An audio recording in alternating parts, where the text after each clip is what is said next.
Hey, what's up, guys? We're here at Fox 5 Live. Another day. It's Tuesday. I'm here with intern Cam and Emily. Intern Cam is back from his little break. Yeah, back today. Was in Buffalo all weekend. It was long. Traveling sucks. We gotta get to that story in a little bit, but before we miss it, we're gonna jump right over to the State Department. Ivanka Trump is there with Secretary of State Rex Tillerson. They're talking about human trafficking and talking about the 2017 trafficking report. So let's jump over there just to catch the tail end here.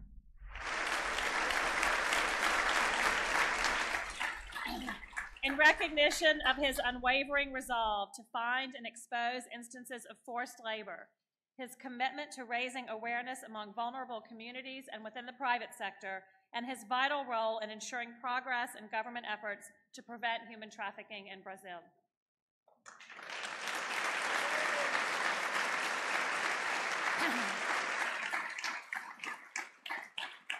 And Sister Banaja Jasfine from Cameroon.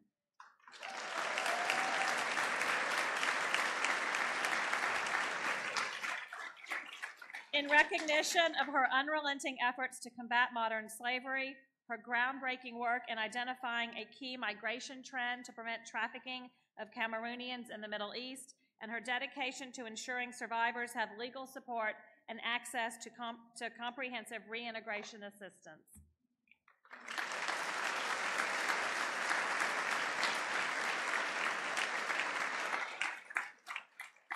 And from Hungary, Victoria Sebheye.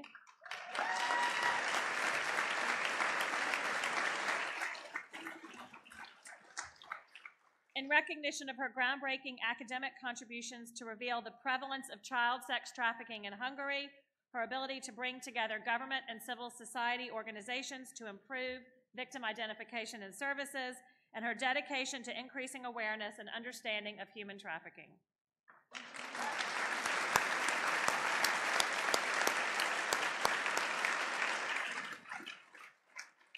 From Morocco, Judge Amina Ofruki.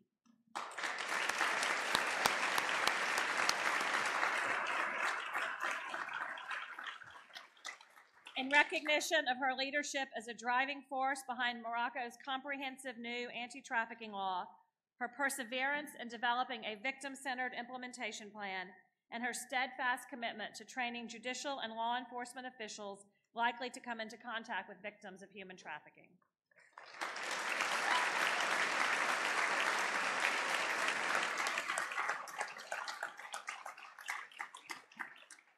And from Taiwan, Allison Lee.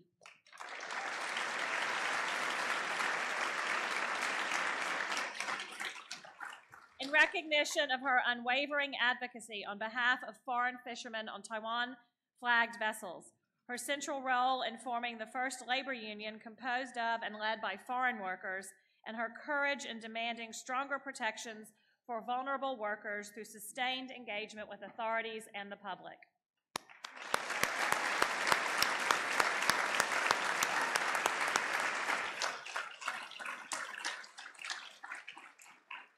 And from Thailand, Boom Mosby.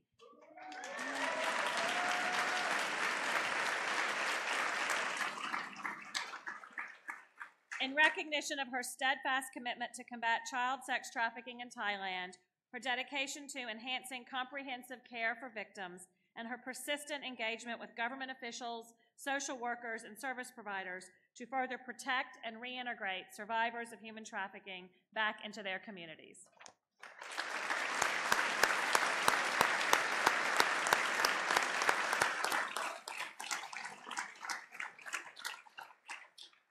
And from India, Mr. Mahesh Muralidhar Bhagwat.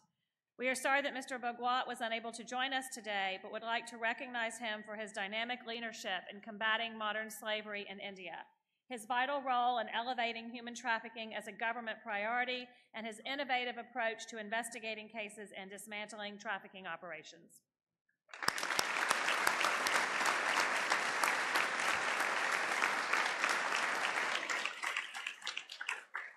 Now I am pleased to introduce Tip Report hero Boom Mosby, the founder and director of the HUG Project in Thailand.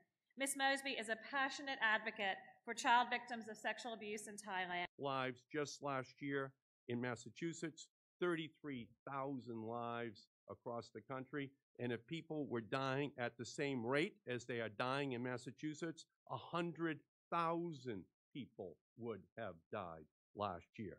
The answer is prevention. The answer is treatment. Those programs will be slashed. Hey guys, if you're joining us on Fox 5 Live, we just switched sources unexpectedly here. We're now on Capitol Hill, where Democrats are talking about the GOP healthcare bill. But just prior to this, we were with live right now going on at the State Department, Secretary of State Rex Tillerson and Ivanka Trump unveiling the annual human trafficking report and honoring those who have worked tirelessly against or worked towards combating human trafficking. So now, just kind of unexpectedly switch the source. We're going to jump around today, but we'll be back in the newsroom shortly. So if you're joining us here, feel free to chat along with us on the live chat box, and we'll be back in here shortly. Yeah.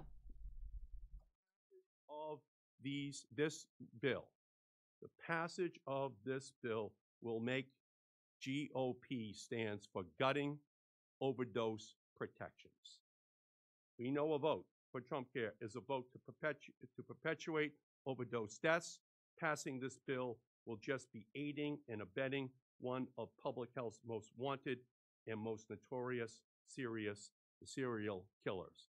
In fact, it will take the money that is cut for opioid treatment and protections and then package all the money that's saved as tax breaks that will go to the wealthiest people in our country, including the pharmaceutical company executives who profited over the creation of this problem back in the 1990s and into the beginning of this century. So let me now turn and recognize Senator, the great senator from the state of New Jersey, Bob Menendez. Thank you, Senator Mark. I'm not as tall as you, so I have to bring this down. Let me say that I'm proud to be here with my colleagues. I wish we were here for a different purpose.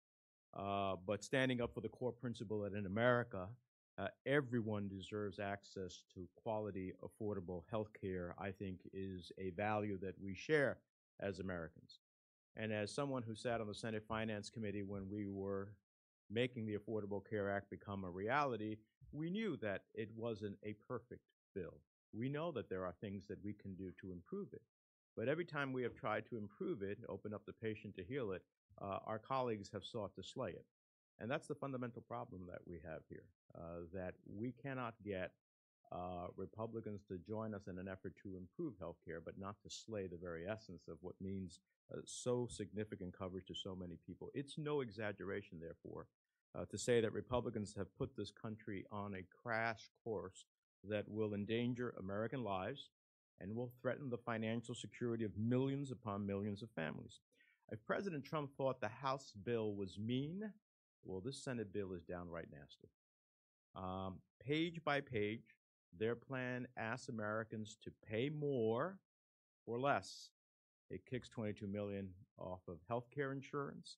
It ends the Medicaid expansion that extended coverage to over 500,000 New Jerseyans alone. And it is especially cruel to the millions of families across America struggling with the scourge of addiction. According to the CDC, over 1,454 New Jerseyans died of opioid overdoses in 2015, the most recent data we have. I know that number is even greater because I've heard from these families as I have traveled across the state. Nationwide, nearly 2 million people remain addicted to prescription opioids, and another 591,000 addicted to heroin. And I cannot for the life of me understand how Republican colleagues can reconcile. I listened to them on the Senate floor, and I was applauding them, passionately talking about the scourge of opioid addiction in our country. But you can't speak with passion and sometimes with tears about that and then vote for this. You can't do that. It rings really hollow. And so ending Medicaid expansion and Medicaid as we know it, beyond Medicaid expansion that is saving so many lives, is just really, for many people, going to be a death sentence. Every day I hear from New Jerseyans who credit Medicaid expansion with turning their lives around. Just this past Friday, I met with a constituent named Alton Robinson from Rockaway in Morris County, New Jersey. He told me that after nearly 2 decades of struggling with addiction, it was Medicaid expansion that saved his life. It allowed him to get the substance abuse treatment and the physical and mental health care he needed to beat his addiction. Today, Alton is clean. His life is on track. And an incredible part of that is that he is spending his working days helping other New Jerseyans get on the path to recovery. Since last August alone, he's helped 264 people help to beat their addiction, the vast majority of them relying on Medicaid for paying for their care. But under the Republican health plan, New Jersey will lose at least $30 billion in Medicaid funding over the next decade. And the $2 billion they set aside, as Senator Markey said, to fight the national opioid crisis next year is an insult to every community battling this epidemic. Not only the amount, but that's a one-time, one-year amount. The opioid crisis is unfortunately going to be with us far beyond 1 year. And what would my Republican colleagues say to the parents who reached out to me in recent weeks, fearing for their children's lives? What would they say to Irene, the mother in Oakhurst, New Jersey, who wrote me last week to say, quote, "My daughter is a recovering drug addict on the Medicaid program, which pays for mental health care and services. She's part of the opioid epidemic that has taken the lives of so many young people like her. She's been drug-free for almost a year. Taking money from this program would be disastrous not only for her, but for so many people who cannot afford any other health care." Now, apparently, the Republican answer to recovering addicts like Alton and to caring parents like Irene is, you're on your own. President Trump said he wanted a health care bill with heart, but this Senate Republican effort and the hope to try to pass this bill has no heart. It's about as heartless as you can get. They sold out our health care system. All right, guys, so we know that a lot of discussion on the GOP's healthcare bill is going to be going on today. So we're going to be kind of jumping in and out of that video footage. But for now, it's Molly, Cam, and Emily in the newsroom. You guys can see us all. Welcome to Fox 5 Live. It's Tuesday, 27th of June. It's actually 2 of my best friends' birthdays today, both of them, which is crazy. Really? Yeah, it's always a memorable date. I don't think they're watching, so I send them both some stuff. But yeah, surprise for my friends.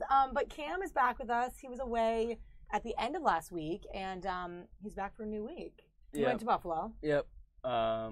For a family thing. I was just hanging with a bunch of the family on my dad's side. Yeah. For the weekend up in Youngstown, actually. Hanging out on the water, playing some badminton, things like that. Nice, so. Classic. But some airfare trouble, right? Yeah, airfare trouble. I spent a good 9 hours on Sunday sitting in the Buffalo International Airport. So long. Like 12 to 9ish. You know, on the plane. Wait, off the plane, delayed, back on the plane, wait, off the plane again, delayed some more. They finally canceled the flight at like 7, at which point I had to hop into line to see if I can find any other way to get home on Sunday so I could theoretically make it back to work yesterday. Instead, we had the ladies in here yesterday if you were watching. Which I couldn't, due to just circumstances. I was pretty much last in line, so I waited in line for about 2 hours. Oh my God. Finally got up to the front and got a flight for yesterday at like 2:30. So. All right. A long, 9 hours later, and then back to my grandparents' house. Slept on the couch. Oh man! And then got up and came back to the airport. I was delayed again yesterday. Though thankfully we actually got off the ground, and I got back home in time to come to work today. It's such a pain too when it's kind of a reasonable short-ish flight too. And it was only an hour. No, and the thing is, it's like an 8-hour drive. Mm-hmm. So one of the big benefits my family always drives every time. And I was kind of excited because this time, because of work, I was going to have to fly there and back. And it's only like an hour, 15-hour flight, super easy. Yeah, nonstop. And I wasn't checking anything. So it was just like I showed up like an hour before the flight, just cruised through security. No issues at all. Turns out I should have just driven. It would have been way faster. Oh, yeah. Bummer. Yeah. Well, the decisions we make. Well, guys, we're here for another day. It's Tuesday. And We're gonna just kind of see what's rolling in video-wise for what's kind of new in news, trending videos, topics, whatever's going on. There's obviously a lot of politics and stuff on the Hill. We always have that stuff, but it's not every day we see this. And Emily actually alerted me to this video. Check this out. On Monday morning, if you guys are local to DC, you know this area, Gallery Place, Chinatown. This is video of a man being apprehended with, what was it, pepper spray, Emily? Or do you want to talk about it? Yeah, or pepper spray. whoever wants to chat. Yeah, so something happened in the metro, which is funny. I was 30 minutes behind this guy. I didn't see it, though, because I was already, you can see onlookers. Police had to apprehend this guy? Mm-hmm. It says he tried to jump the, turntable and not pay for his ride, but, Wow. And then the police caught up, because I think there are a lot of police, especially at a downtown place like that, or something like that. Right. And they say he got combative, and then all these police, I guess, jumped him and sprayed pepper spray, and the report says it was like a fog over the inside terminal, and I think a lot of people were complaining, and even I got a couple people calling in today to talk about, really? Either had been there, new people who were complaining about, being affected by the pepper spray, and, not being that person, obviously, but... Right. Just, my goodness. Mm-hmm. It's crazy. I was telling them, I was, 30 minutes behind this guy. I got on the metro here at Gallery Place on Monday, but just before, so I didn't see this all go down. A viewer snapped this video, sent it in to us. We put the story up. Anjali, our reporter, wrote this story about it. Apparently, it happened just before 8:30 a.m. on Monday at the H Street entrance and exit for Gallery Place. And after failing to follow the officer's instructions, he was combative, they said, and they used pepper spray on him. And like Emily said, some people reported actually feeling this haze across the station and not being able to breathe, which is quite scary. Have you guys ever been, have you ever felt the effects of pepper spray? I don't think I have. Thankfully not. Yeah. I mean, they say before you ever use it, you should know what it feels like or whatever, and you get taught as a woman especially to use it in situations. Maybe you take a self-defense class. But yeah, this was right in the middle of everything, right there. She got this good 6-minute video from Monday morning, and it was a cell phone video. There's the man lying on the ground. They're restraining him. People started coughing and sneezing, according to the report, as a result of the air quality after it was all sprayed. Part of the video, they say, shows the police actually rubbing their eyes because it was affecting them too. So it sounds like they sprayed a good amount. Yeah. So, I mean, I don't know that much about actually using it. I wonder, right. what if there's a prescribed amount, if they went, over what was necessary, maybe got a little carried away. But at the same time, who knows what he would have done when he had jumped it? It's still probably the best case scenario, I guess. Yeah, I mean, you definitely want to do what you can to subdue him if he's, especially if you don't know if he was combative, what he's gonna do, if he's combative and stuff like that. So useful and necessary, maybe. Yeah. Obviously unfortunate that so many people had to be affected by by the actions of one person. Right, and the report did say that they used the word combative, so that's what we know according to the report. So yeah, like Cam said, to apprehend in some way, not sure what he would have done. So yeah, other onlookers saying there could have been a better way to handle it. They got some witnesses to say, others being sympathetic. So suspect was not hurt, and it's not clear if he's facing any charges for this, but that was the case Monday morning in the metro, guys. Kind of some crazy cell phone video in there. Sometimes we like to mix together trending videos and newsworthy videos that we get sent in, that we get to use from viewers like you guys who send them in. So thanks so much for that, so we can kind of always see what's going on. In other news, in some animal news, guys, check this out. This is video of, it's not every day you see this, a moose on the loose in Broomfield, Colorado. There's a little thing, there's the sign. They even had it on the highway there. It was causing a stir, and they had to tranquilize the animal. It was found wandering around for several hours on Monday. There it is. I've actually only come into contact with the moose, seeing one in a national park in Wyoming, in Grand Tetons actually, but I've never seen it out and touched by people. It's always they're dangerous, so you're supposed to kind of stay far away. So I guess police started tweeting about it, and they were told, people were told to be aware. The moose is 2 or 3 years old and weighs about 700 pounds, according to the reports. It had been spotted and tagged, and they're trying to get it to stay put now. Yeah, so there we go. And in other animal video, guys, we have some more stuff here. We were talking about this yesterday. This is the pandas. Here. Yeah, the pandas in Germany. We talked about this yesterday. We wanted to get some video of it. This is the best video we got today. There's some new pandas from China coming to the Berlin Zoo in Berlin, Germany. And I'm not sure what kind of information I have of this, but this is the first release video of them in their new home. You can see that German language down there. So there they are. I know Chelsea was excited about that yesterday, but we didn't have much video of it. And they're going to be formally introduced by Chancellor Angela Merkel in Germany. So it's kind of exciting. Some animal video.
All right, guys, coming back into the newsroom, we're actually getting a breaking news source out of New York City where there was apparently a subway incident, and we have aerials of that right now. We're going to bring you up there, courtesy of WNYW up in New York. Check out these aerials. Something happened in there. We don't quite know what, but we're going to be efforting some more information on that while you guys check it out. It looks like, wow, a lot of people there scattered on the street. Fire truck. I'm seeing tweets saying there was a power outage, halting subway lines. Okay. Although, and actually, 1 minute ago, I'm seeing a tweet that there was a subway car derailed at the 125th Street station that injured 3 people. I don't know if that's. It sounds like that might be it because they were saying this was close to Harlem, and that's way up there, so that makes sense. Injuring close to what? How many people you said? So 3 people suffered non-life-threatening injuries in New York City subway derailment. Okay. There are first responders at the scene. Passengers evacuated. NYC subway. Wow. It seems that the people that their injury was smoke inhalation for after the derailment. I guess that the compartment filled with smoke, and they're being evaluated for that. 3.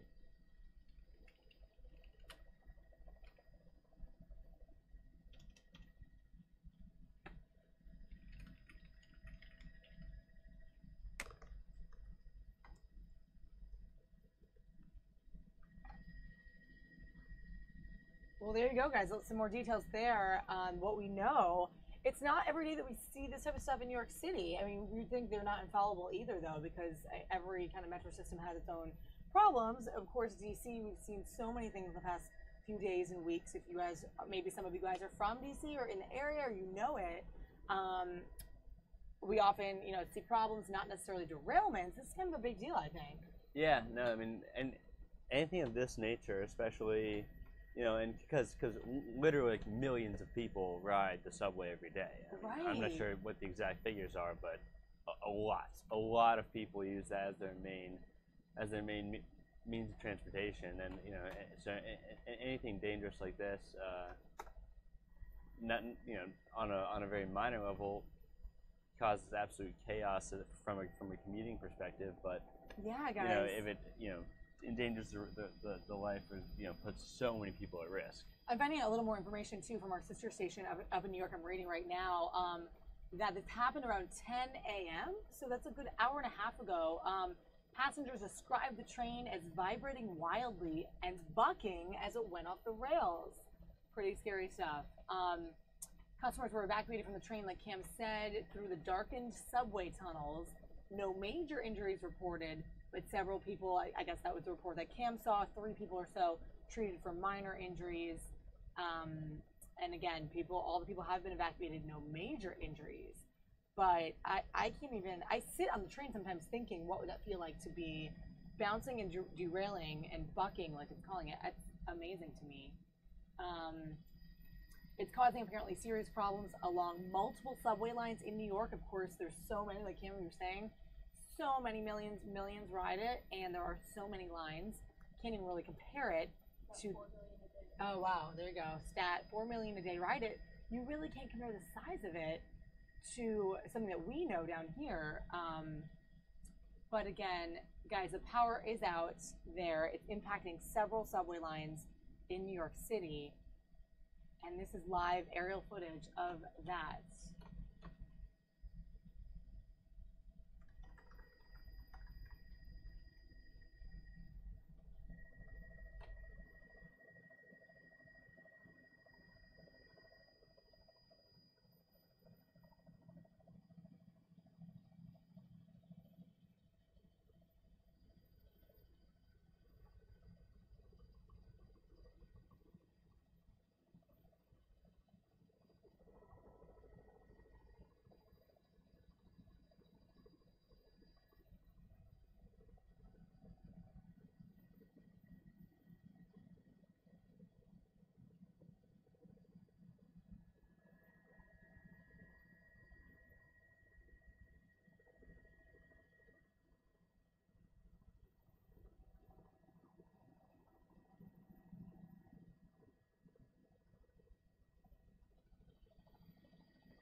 Hey guys, if you're joining us on YouTube or Facebook, we're looking at live aerials right now of a New York City subway derailment. This happened close to Harlem, or in the Harlem area, on 125th Street. And it was an investigation. Emergency crews responded to it following this derailment. What happened was passengers said the train vibrated wildly and actually went bucking as it went off the rails. It's actually a little bit less of an urgent scene than is possibly depicted. Apparently there were some minor injuries, but no major injuries. All customers have been evacuated here where this derailment occurred. They're also responding to power outages in this area now that are affecting other subway lines in New York City. So it is causing some serious problems along multiple lines there in New York. You guys familiar with the New York City subway a little bit? I've been to New York twice, and obviously ridden it both times. Yeah. So not that familiar, but I have been on it. Yeah, exactly. And like we were saying before, nearly 4 million people ride the subway every day. Is that right, Emily? So it's obviously millions of people in New York, and not quite comparable really to what we know here in Washington, D.C., but we've seen, of course, it was recently the, I think, 8-year anniversary of the Metro, the Red Line derailment that caused some fatalities, so really scary situation there. I don't know if you guys were around for that. You guys are both from here. I vaguely remember it, but I don't.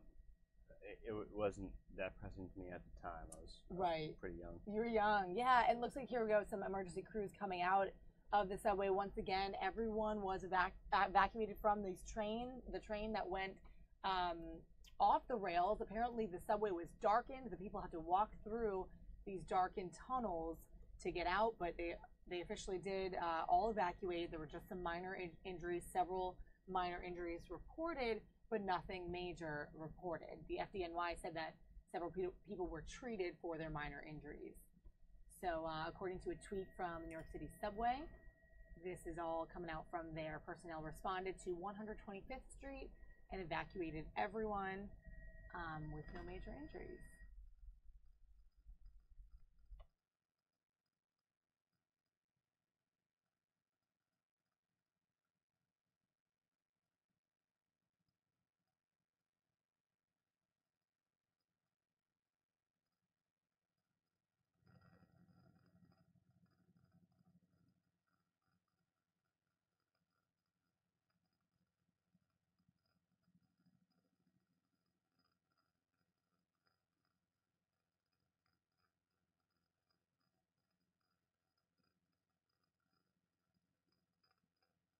Hi guys, if you're just joining us on Facebook, you're looking at live aerials right here from New York City, a New York City subway derailment. This is at 121st Street, or 125th rather, Street up near Harlem, in Harlem.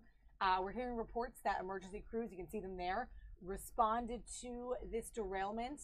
Passengers were described the train actually as vibrating wildly and then bucking before going off the rails. So pretty scary situation there in New York, but luckily we're only hearing about some minor injuries, several minor injuries reported. Emergency crews responded and treated several people. You can kind of see below us here what they're doing. Lots of response there, lots of officials, and the fire department, of course, there reporting again minor injuries, no major injuries. All the customers were able to evacuate from the train, but it was through some darkened subway tunnels. They walked off and everyone was evacuated from that train. Now the derailment is causing some serious problems in the subway in New York. Of course, there are so many lines there, and according to the subway websites, there is no service for some of those lines that are connected to that kind of cross section there where the subway derailed. But this is breaking Skyfox video, guys, and you're watching it live here from Manhattan there, New York City subway. I'm here with Cam and Emily too. Not really comparable really to DC Metro. If you guys are in the DC area, maybe you're not. Let me know where you're watching from in the comments. We're definitely, thanking God that there's no more serious injuries than the minor ones, because these could be way worse than this. Oh, definitely could be, especially, it seems like, obviously it's just a completely chaotic situation with the plane, with the train bucking off, and I'm sure like throwing people about a little bit inside the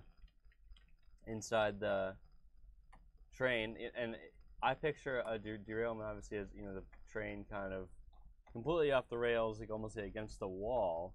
I wonder if it just like misaligned or if it fell completely off, because that I think it's possible. I haven't seen any pictures of anything. It's possible that kind of the image of a derailment is worse than what it actually looks like. Yeah, I agree too. Like Cam was saying, it's a little more urgent looking, I think, than it possibly is right now. because like we know, guys, just to reiterate, if you're just joining us, there are just several minor injuries reported here. No major injuries in this accident, but it is quite a scary thing because, again, we were just saying we saw the derailment of DC's metro 8 years ago. We just hit that 8-year anniversary, and there were some fatalities there. That was a really, really scary, horrible situation in Washington, D.C. So if you're in this area, you kind of know what that was like, or you know what that felt like. You can imagine any type of derailment is a scary situation that does create a lot of urgency. But luckily here, everyone was able to get off, according to reports. Subway train did derail, but again, Cam, like you said, we don't know sort of what surrounds that, why that actually happens. It just kind of gets loose, can't follow its certain track, maybe something else. Maybe there's some suspicion, who knows? We don't really know what caused it. I'm sure they're going to look into everything, but it's really not every day that we see this in New York. And actually, I'm surprised because there's so many lines, there's so much stuff going on. There's so many people, millions ride this subway system, and yeah. And just to bring it back to DC, I mean, we just finished the Safe Track kind of initiative, or we're finishing up on that, which was obviously a renovation of a lot of the lines on the metro and bringing new cars in as well. So I wonder if something like this might put pressure on New York to do something similar, to renovate, to try and just always improve the safety of all of these kind of massive public transportation systems that up 4 million people use on a daily basis. So absolutely, just interesting to kind of watch out for that. Yeah, and just some further details there. This obviously caused big problems up there in Harlem at 125th Street. The power went out, and that power outage is causing a lot of delays. They're working to restore service for many of the lines shortly.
As you guys continue to watch this footage of the Skyfox aerials, I just want to bring your attention to this tweet, just tweeted out about 5 or 6 minutes ago.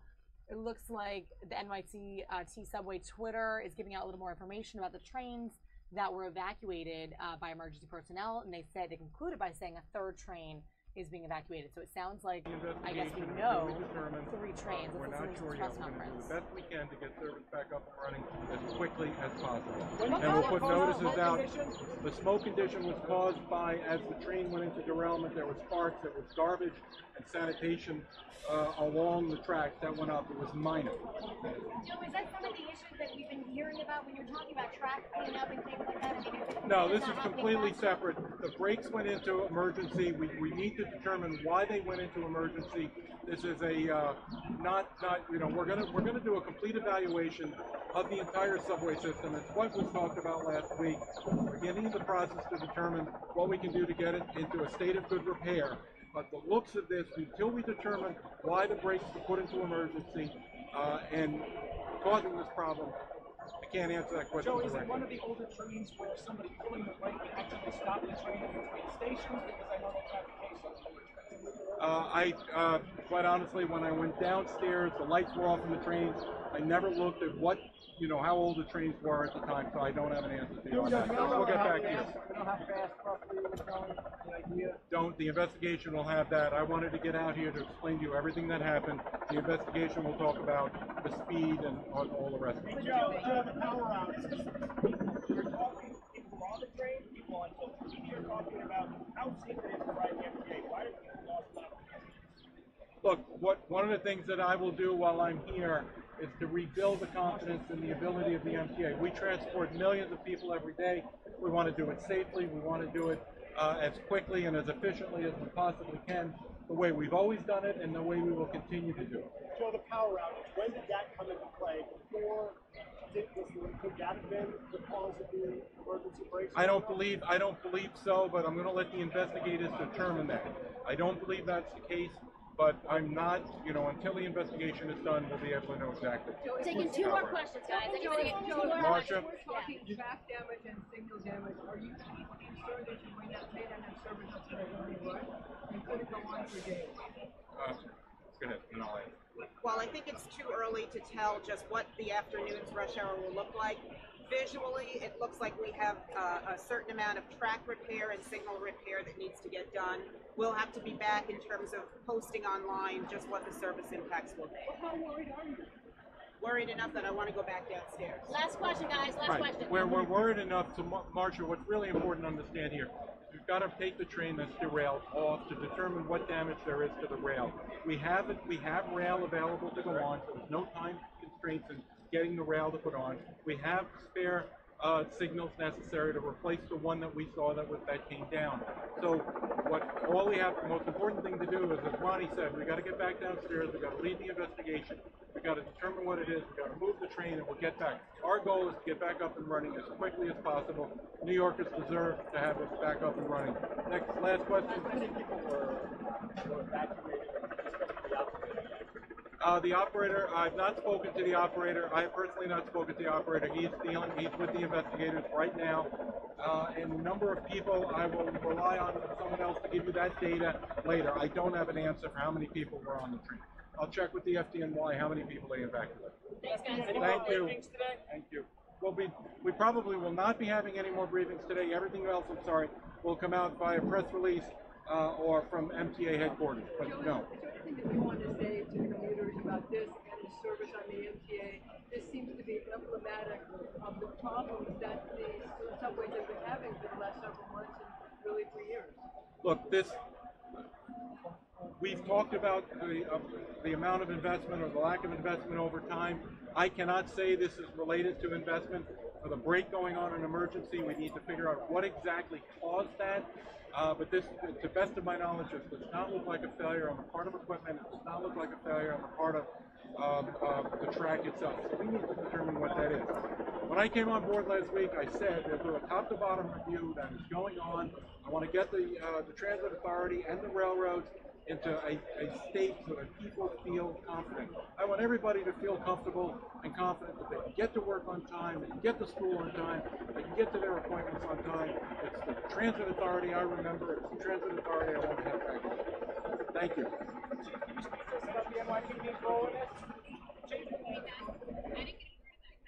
Sounds like that is the only press conference we're going to get about this situation, and it sounds like they're still trying to determine now what caused this train to go into emergency brake mode, or what caused the driver to pull that emergency brake. So they're kind of still connecting the power outage with the derailment, kind of how one affected the other. We don't really know, right? What's connected. Yeah. I mean, obviously very early still in the investigation process, and it seems like we're still hours away from an actual resolution as far as getting this line back up and running. Yeah, definitely, guys. And looks like that is it for our feed, guys, today. If we have any more information on this, we'll bring it to you via our web post here. You can follow us along that subway train derails in Manhattan. We'll keep that updated for you guys. You can also join us over on our YouTube channel, Fox 5 DC on YouTube.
All right, y'all, welcome back to our YouTube stream. We're back in the newsroom, digital newsroom, with myself, Molly, Cam, and Emily.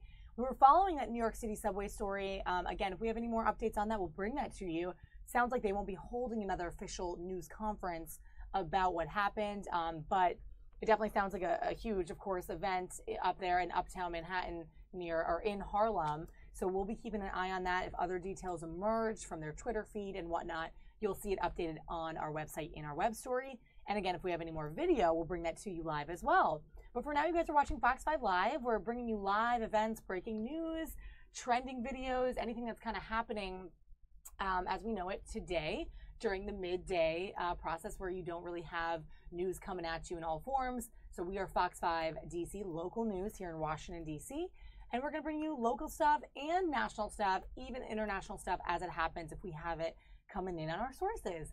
So one thing that's really interesting today, and this happened just moments ago, if you guys are familiar with Prince George's County in Maryland, just over the border of D.C., in the town of Upper Marlboro, part of that county, today police there are asking for our residents' help to find a suspect who vandalized 24 graves at a historic cemetery there in Upper Marlboro. Now, we didn't actually have our live cam there in the moment, but Prince George's County Police did tape a little bit of their press conference about this, and I think it's really interesting to kind of find out more. Apparently, there was some vandalism at a historic church in Upper Marlboro, and police were giving some more information on that to ask for the public's help in finding who vandalized these graves. Not something you really hear every day.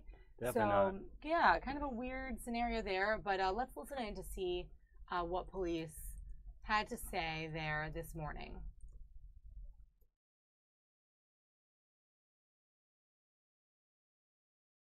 Mic check 1 2 3 4 5 6 7 8 9 10. Mic check. Good. Oh. Okay.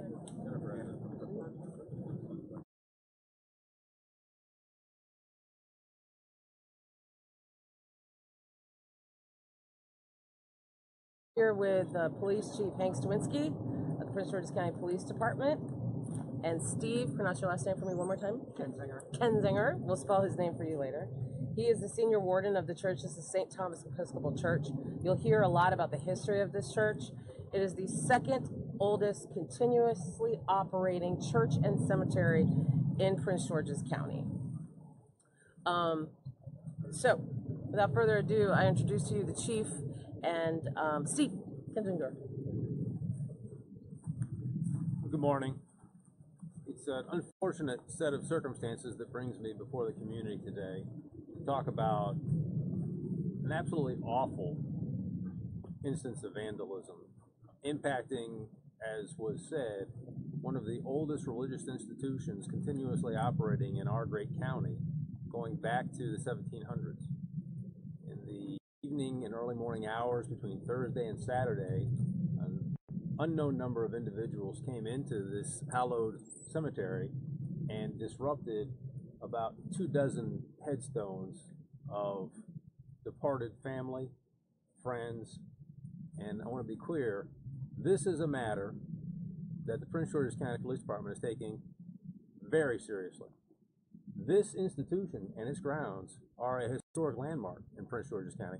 This is our collective heritage, and as I've said before, I'm not from someplace else. This is my home, and I take this as a personal affront. There are soldiers who fought for our freedom in the Revolutionary War, in the War of 1812, in the Civil War, buried on these grounds.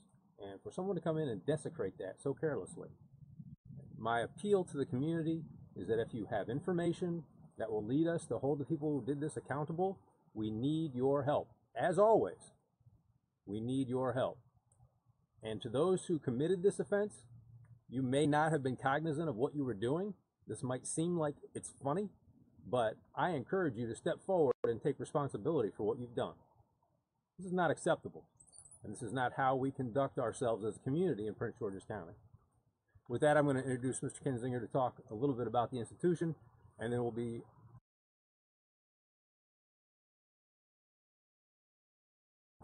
St. Thomas Church is a historic landmark in Prince George's County, and it is the second largest operating parish and cemetery in Prince George's County, but it's also a parish active parish community.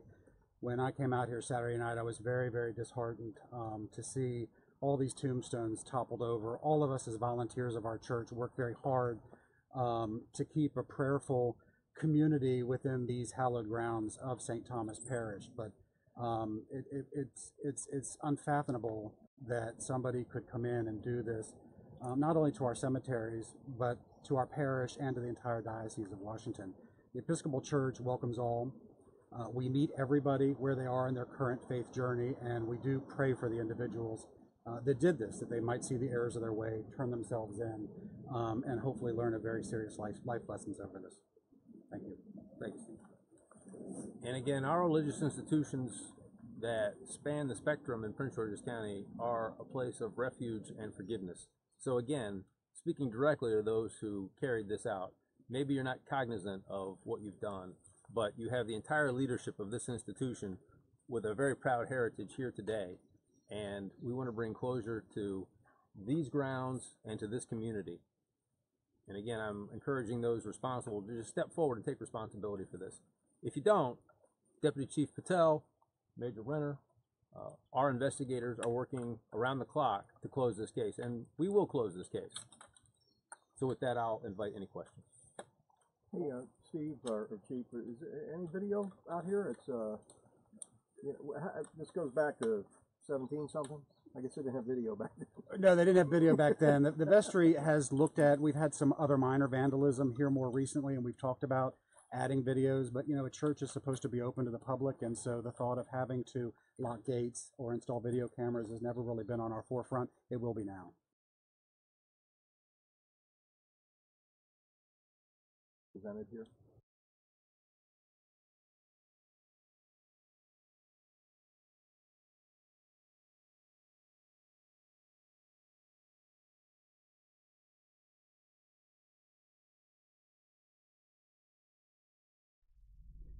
All right, guys, looks like we sort of lost that feed for a second there, but just you get sort of the idea of what was happening. The chief of police there in Prince George's County asking for the public's help to help find or identify these vandals. Yes. Right? I think so. Yeah, like what is the noun for that?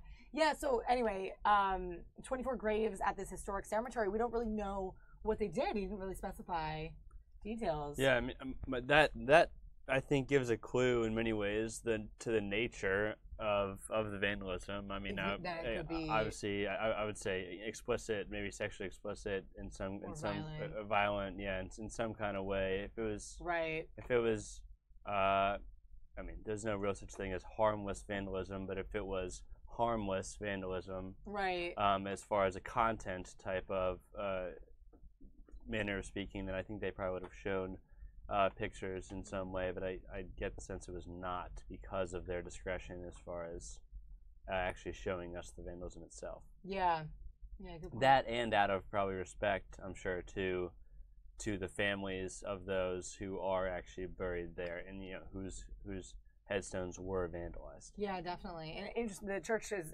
in part of the historic district there. It dates way back to the American Revolution days. So, yeah, that's going on now in Prince George's County. And guys, over to the Montgomery County Council, actually, right now as we speak, they're hosting it's an update. There's an update from Paul Wiedefeld, the general manager of Metro. So speaking of WMATA here in D.C., as we were talking about subway incidents and in comparison to Metro here in D.C., he's talking about the improvement to the Metro rail system here in D.C., and like Cam was mentioning, the Safe Check program that was implemented. So he's speaking now in front of the Montgomery County Council. So we'll kind of jump in there to see what we can catch from him as this goes on. Thank you very much, and thank you, Mr. Wiedefeld, for being here. And I join the chorus of everyone who is saying that you're doing a wonderful job and a very tough job. Way back when, before all these problems started, one of the concerns, and it seems like it was a good concern back then, but one of the concerns that always came up was the capacity issues for Metro. And the question is now, if everybody starts coming back, which we all hope they do, and that's certainly the plan for them to have that happen, is there going to be capacity issues if everybody does that? I think we're definitely different place because we have many more 8-car trains. We have the power to support it. We don't have it. We're not totally there yet in terms of power. Again, that's one of the things that we would want to do, but that has been done. But there are some other issues that we have to address on capacity, particularly ingress and egress of some of our stations. Again, which are major things. At Union Station, the reality is you probably need another mezzanine there to handle those volumes of people. And so those are significant capital investments that aren't going to happen overnight. But I think we have to start to say, but these are the things we want to knock down, so that we can handle that, because it hurts the overall product, and which then doesn't drive people back to us. And I do thank you for. I know that we have worked, and Charlie has been there as well, on some of the bus issues for Leisure World. I think it was Y7 or Y8, whatever the route was. And I know that that's not. Though it's been solved somewhat. I think it's probably always an ongoing discussion. So I appreciate you and your staff's work on that. But then the last question I have is always if. And I understand you have a plan in place, and I understand that you've been working on this for a longer. And like you said, you should have been working. I guess you wanted, if you knew that you should have been working on it from the first day, you would have. But if you had, and you don't, but if you had all the money in the world, if you could say that I have this magic wand, would this be the same plan that you would have today? I mean, is there something that we're missing? Is there something that we should be thinking about that we need to be getting those additional funding and additional dollars for capital improvements or whatever, if you had additional funding? Well, I mean, if I had a magic wand, I'd have a third set of tracks. That's what I would have. So within the construct of what we have, I think this is, a very logical plan to chip away and get this thing the way we want it. But the reality is we will always have a 2-track system, which then means particularly as you age and you have to deal with the issues you have to deal with, you're taking out a track. And it's compounded with ours, with some of our station layouts. The example I give is when you have side platforms, look at where the lights are. They're in between the 2 tracks. So just to replace a light bulb is a big deal. Right. So that, if we had the ability to do that over, that would be where I would do over.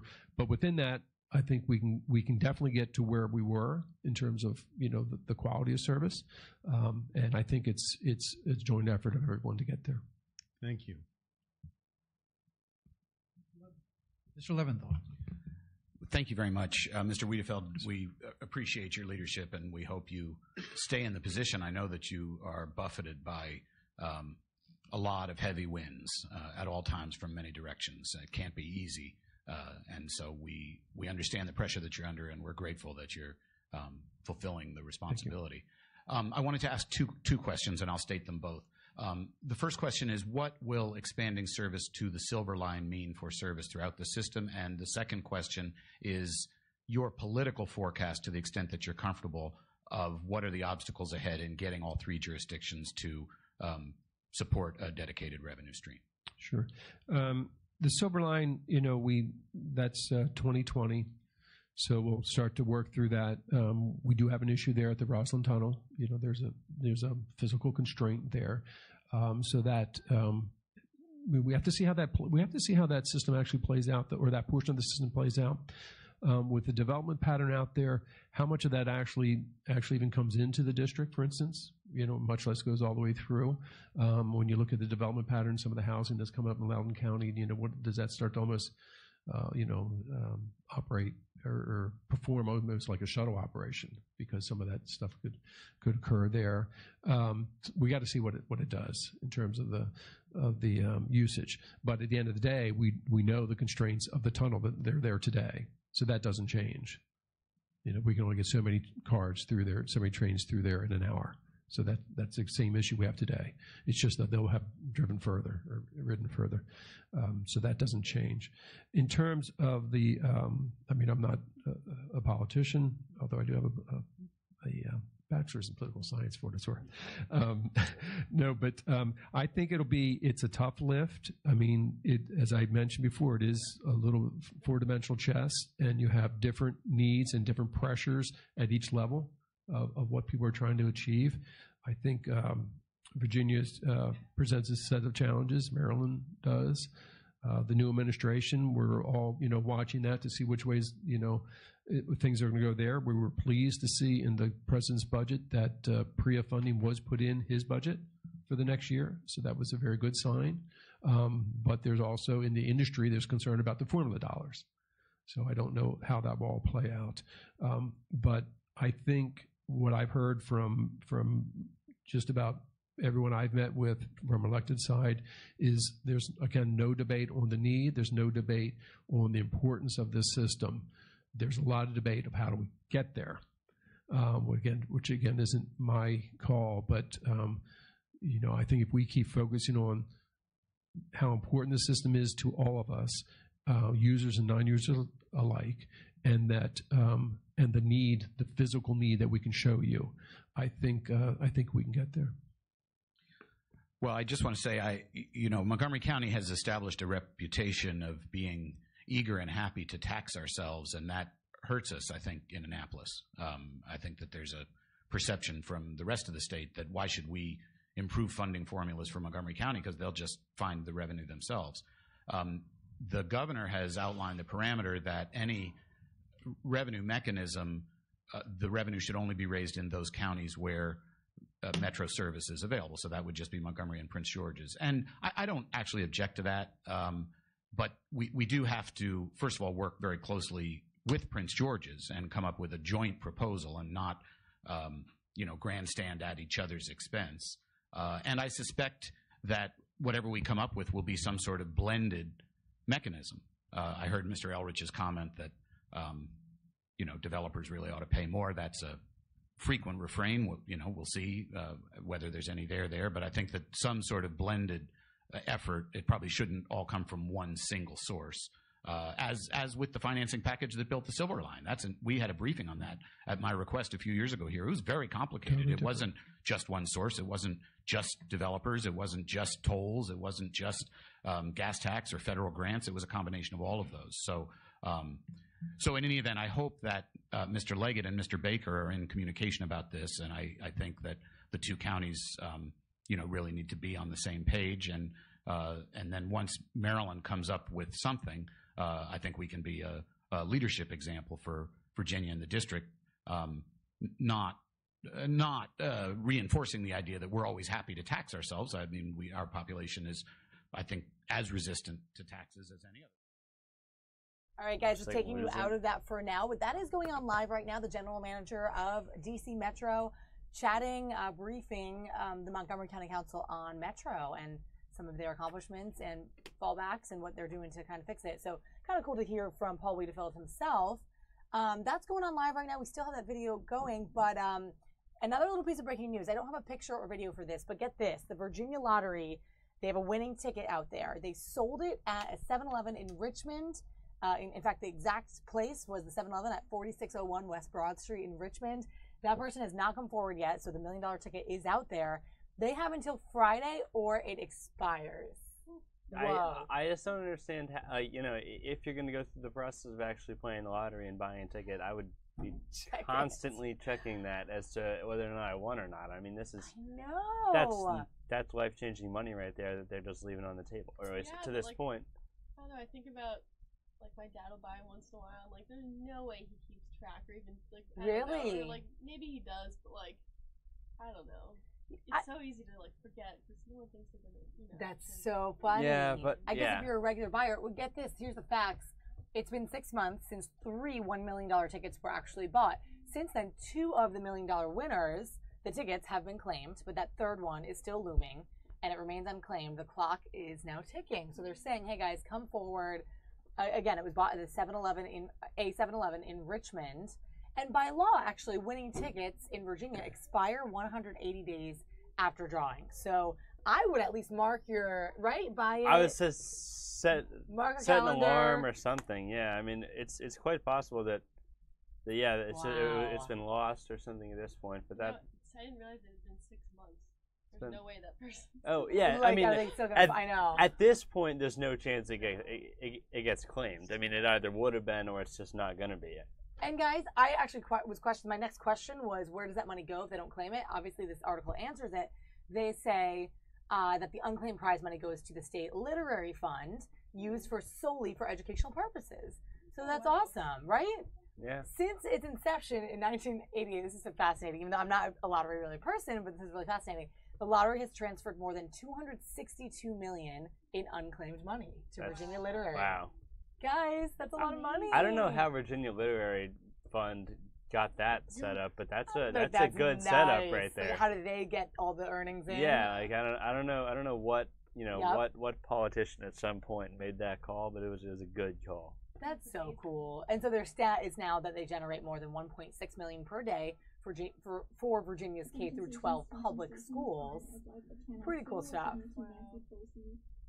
That is awesome, guys. So if it happens to be you guys out there, I don't know who's watching this, but if you're in Richmond or Virginia and you might have a winning lottery ticket, don't forget to check it because, like I said, it expires Friday. Virginia lottery ticket, that $1 million winner, is out there somewhere, and we don't know. Wow. That's crazy, guys. Breaking news in the lottery. So if you guys play, I'm not that familiar, but that's cool, Emily. You have kind of familiarity with your dad. I mean, some people are into it, yeah. Once in a while. All right, guys. So we're jumping around to different stuff today, and we're going to show you this cool story that our reporter Paul Wagner did last night about ATVs, so dirt bikes and four-wheelers that are swarming the district as of late, and they're illegal in the district. Is that right? So that's the whole story behind this. What's happening are, people are getting disturbed from these riders. So we're going to watch this package to kind of learn a little more about this. 8 o'clock last night that those ATV and dirt bike riders came here to National Harbor, and a deputy chief with Prince George's County Police say he was revolted and sickened to see the video of these drivers who were going down the wrong way on some streets. They were also coming up on a sidewalk, just like this one, putting pedestrians in danger. Prince George's County Police say tonight, it's going to stop. We will not meet reckless behavior with our own reckless behavior. We're a constitutional police department. We work within the framework of the law, and we are smarter than these guys. And it's our brains that will bring this to resolution. We will not go out there and chase these folks and do things that put us at risk, put the citizens at greater risk. This video, shot by David Heyman, shows what police believe are the same riders who swarmed the streets of National Harbor last night. The group apparently made its way around the district, including here on 8th Street, where many of the ATV riders were popping wheelies. Prince George's County Police say at National Harbor, the group, estimated to be as many as 100, put drivers and pedestrians in danger as they rode down sidewalks and around 8 o'clock last night. National Harbor's cameras captured the riders, but the head of security there declined to make the footage public, instead turning it over to police. Now, another deputy chief came out here to speak as well, George Nichols. He said that they need the public's help, that they have several tactics that they can use to get these people to stop what they're doing. Some of those tactics they don't want to reveal. He says they are using their helicopter. They are getting in touch with gas stations where they know the riders go to see if they can get ahead of them there and surround them. But tonight they are asking specifically for people to either take video of them or when they see them to give the police a call. Here's George Nichols. Don't think you just got away with it. We will be knocking on your door, and we will be coming to see you shortly. What I'd like to do at this time is I would like to ask our citizens, our partners in the community, business partners, to please contact us when you see those that engage in this malicious behavior. And you can also remain anonymous. I'd like to let you know you could call 1-866-411-TIPS. Now, police made it very, very clear that this behavior is not some fun for these kids or young adults who are riding these ATVs and dirt bikes, that this is a very dangerous activity, and again, they want it to stop, but they need your help. So there it is, guys. These dirt bikes, four-wheelers swarming the district, and police are ready to crack down on it. Kim, what did you think about that? Yeah, I mean, I have not seen any. I have also not ridden either dirt bike or an ATV, but this is just one of those kind of crimes that probably seems harmless. I mean, you're just riding around, but especially when done recklessly, can really endanger a lot of people. Yeah, and that's what they were saying. A lot of sound bites there from police and deputies and whatnot about reckless behavior and not condoning that, obviously, and how it's out of framework with the law. Again, just to recap there, nearly 100 riders on these dirt bikes and four-wheelers put pedestrians in harm's way when they swarmed the district over the weekend. So that was Paul Wagner doing a report from yesterday about those vehicles being illegally ridden on the city streets. So definitely something to sort of be aware of, and something that they are cracking down on for sure. Mm-hmm. Anyway, guys, thanks so much for joining us today on Fox 5 Live. We're here in the digital newsroom studio in our little room. It's me and Cam today. Emily's just stepped out for a second, but Cam is back from his trip, so we're back in our little digital duo mode. So thanks for watching. Nice to be back. Yeah. Nice to be back for sure. I mean, obviously, weekend vacations are fun, but... Yes, always nice to get away for the weekend. In fact, this weekend is 4th of July, so you guys might be all doing your own thing too. So let us know where you're traveling to, where you're watching from. We want to hear where our viewers are. And yeah, thanks so much. Texas says, hey, Cam. How you doing? Cam is happy to be back. We're glad to have him back. So guys, now we're going to flash it over to the Children's Hospital over in Northeast DC. Get this, Nancy Pelosi is actually holding a press conference there in a moment. Here's our little bump shot here. You can check it out. The little Children's Hospital there with the bear. I know that sign pretty well. You drive past it often.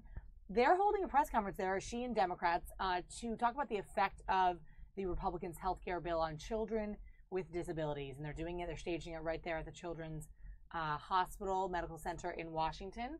So that's what's coming up next. We're going to kind of wait around for that to come up. But again, a lot of stuff on healthcare today. We brought you the New York City subway derailment, which was quite scary. Luckily, only minor injuries, no major injuries, but we'll be keeping an eye on their Twitter feed. I was just checking it to see what's new. Nothing really updated from there. Still, a lot of things are being impacted, a lot of service changes because of the derailment at 125th Street earlier this morning. That was about an hour and a half ago. All right, guys, so what we're going to do is bring you back to the scene set up outside the Children's Hospital as we get ready for Nancy Pelosi. Looks like they're gathering some people here. This should all start in a little bit. And yeah, we'll be back with you guys shortly.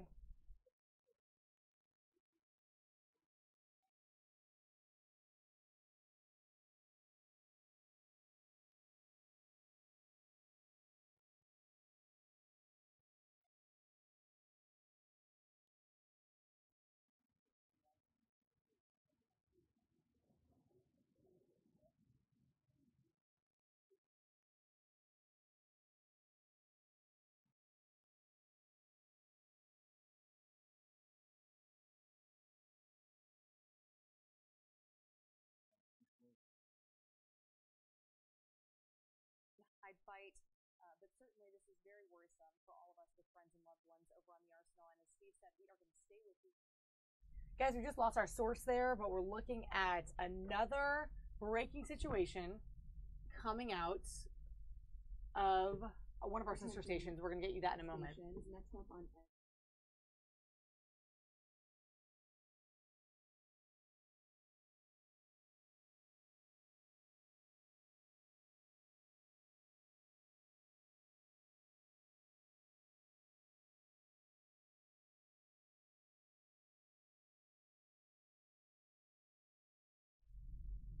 All right, guys, so you never really know what quite will come up, and now we just got a source coming in from Huntsville, Alabama. Is that what you said? Yep, Huntsville, Alabama. And you're seeing the tweet right there. There's a possible active shooter situation down there. Now, they're taking the local air down there as their feed, it looks like, so we're also going to be taking that if we do continue to have it. There's the ground shot right there.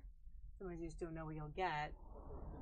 Just a little bit of natural sound on this, but again, looking into an active shooter situation, possibly down there. So we're going to find out some more information for you guys and get that to you as soon as we can.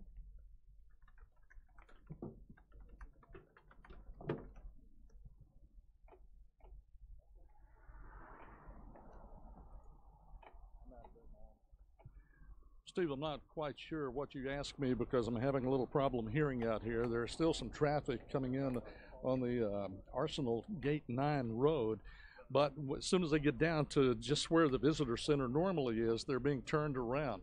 I can tell you just a few minutes contacted by the station, and we are being simulcast on WDRM 102.1 right now, and they said that they are going to stay with the situation and stay with us until this is resolved. So if you're going to be in your car for the next few minutes and you want to keep up to date on what's going on, you can listen online because they are simulcasting our broadcast right now live on WDRM 102.1. Also keep up to date on HNT and of course on our mobile app. But driving in, I was listening to the conversation that Caitlin was having with Chris Colster, who is the Team Redstone and Redstone Arsenal spokesperson here, talking about what was going on. We do, as far as we know, have an active shooter on base near the Sparkman Center. There weren't a lot of details. We do know that nobody has been transported. He couldn't confirm or deny whether anybody had been wounded by the shooter or whether any shots had been fired, other than to say that they do believe they have an active shooter. The first alert came in around 10:33 this morning from the Marshall Space Flight Center Emergency Management Team. We're in lockdown status.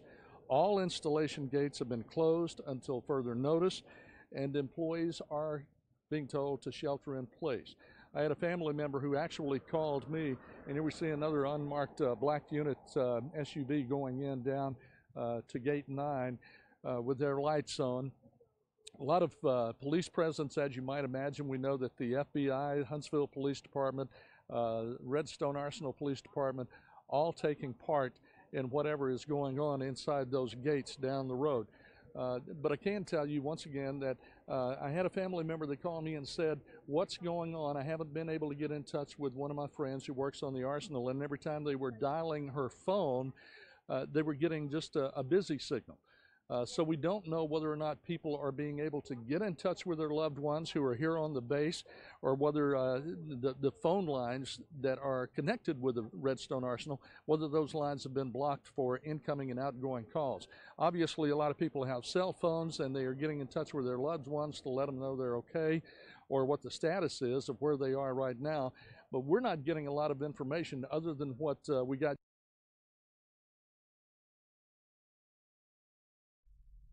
Well, guys, that just cut out for us, but you were seeing that report down there from Huntsville, Alabama. And I can tell you this, according to what we know, and I'm trying to find some information here on what's going on. It's a breaking situation. Again, a lockdown is in place outside of a military arsenal in Alabama. And again, this is breaking situation, so these details can change, but there's a possible active shooter situation according to what they tweeted out and what was out on their Facebook accounts.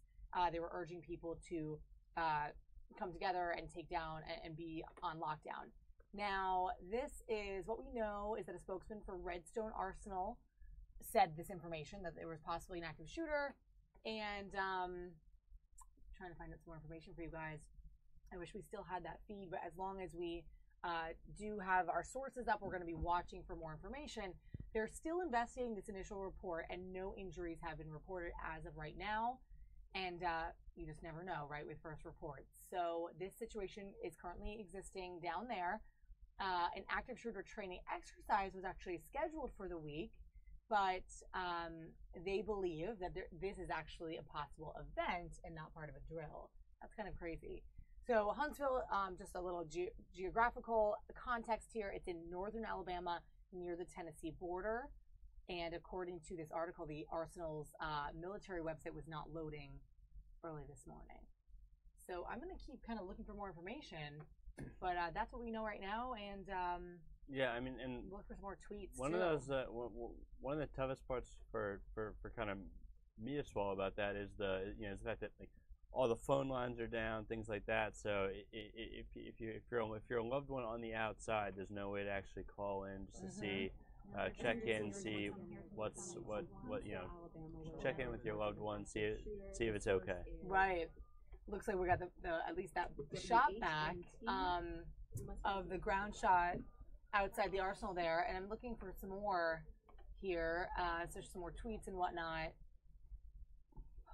Looks like the exact location of the incident has not been determined, but they say it was inside the Arsenal. No injuries reported as of right now. Gates are closed to the public, or the public are advised to avoid the area, and they did tweet out that this was not an exercise. So that's really fascinating to me that they were scheduled to do some of these exercises as would be normal, I guess, for an institution like this.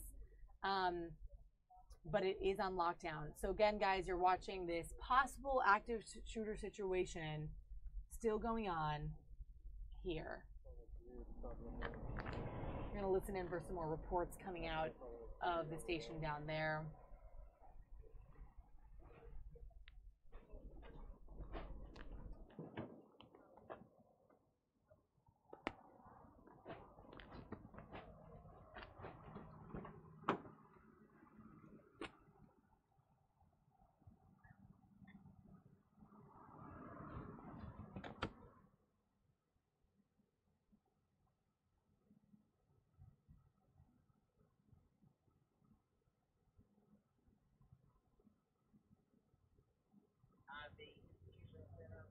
They won't contact in reference to a mail near the dumpster that's harassing employees for 279.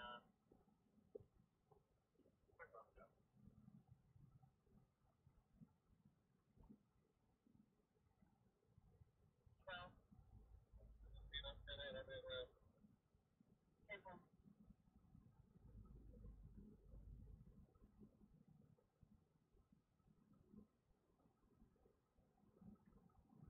like, I'm eating creek, Prince and Austin, Christmas, possibly 10-7, possible 4 arrests, and a 76-year-old male, unconscious, not breathing.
Guys, while we find out more information about this, because it's slowly trickling in, we're going to keep our eye on it and bring you down to Charlotte, North Carolina. Right now, they are, a lawyer, I guess, is speaking. It says officials are discussing a case. A North Carolina teen was accused and then I believe convicted of having ties to ISIS.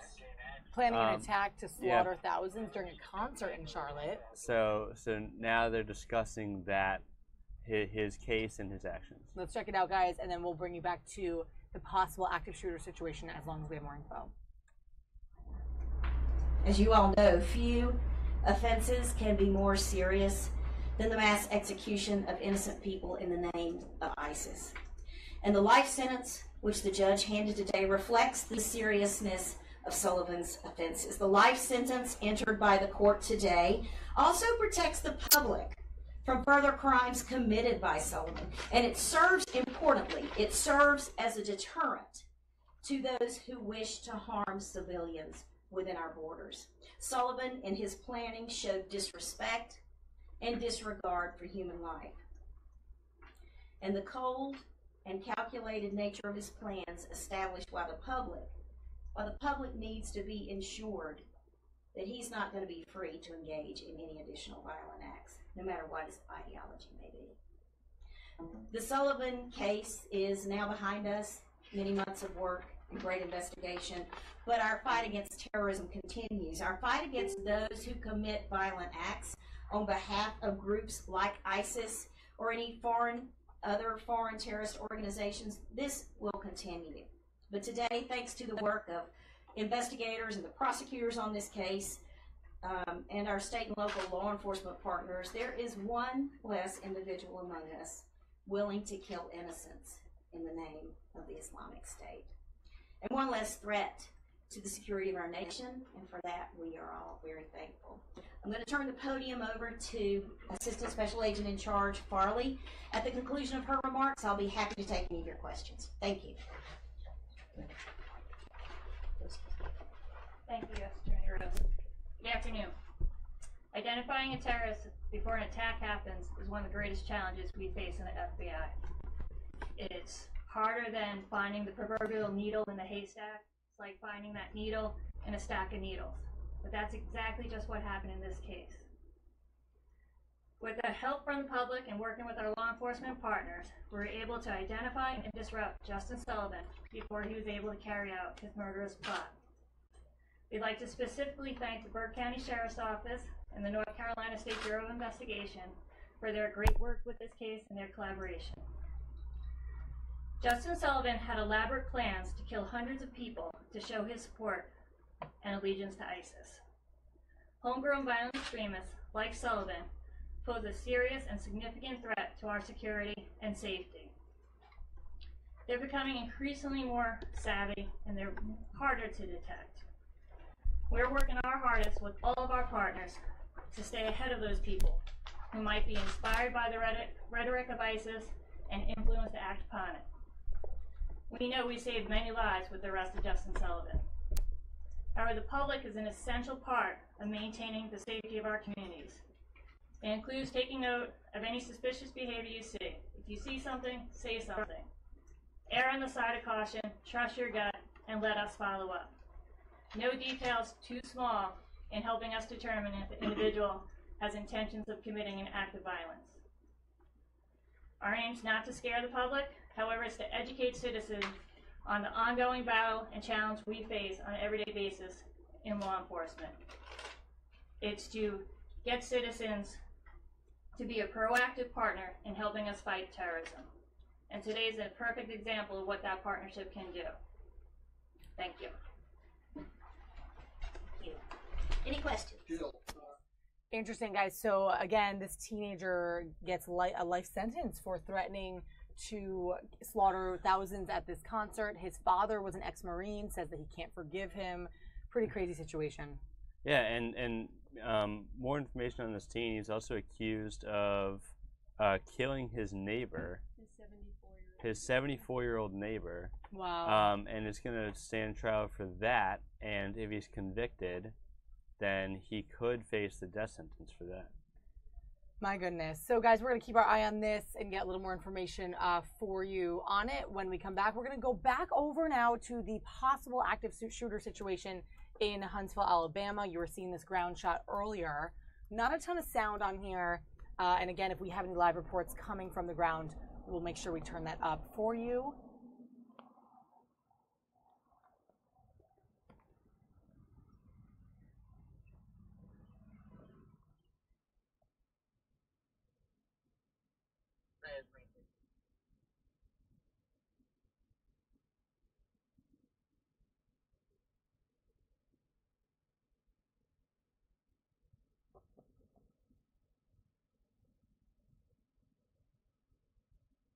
Shane and Jerry finding out when you guys are ready to do another hit. We're just ready when you are.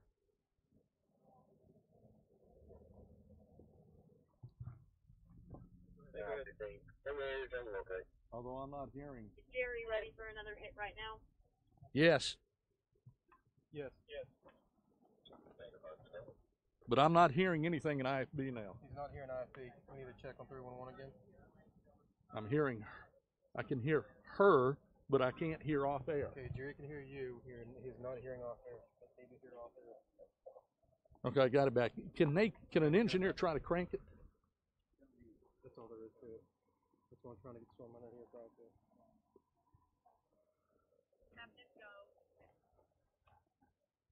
All right, Steve, we're with you.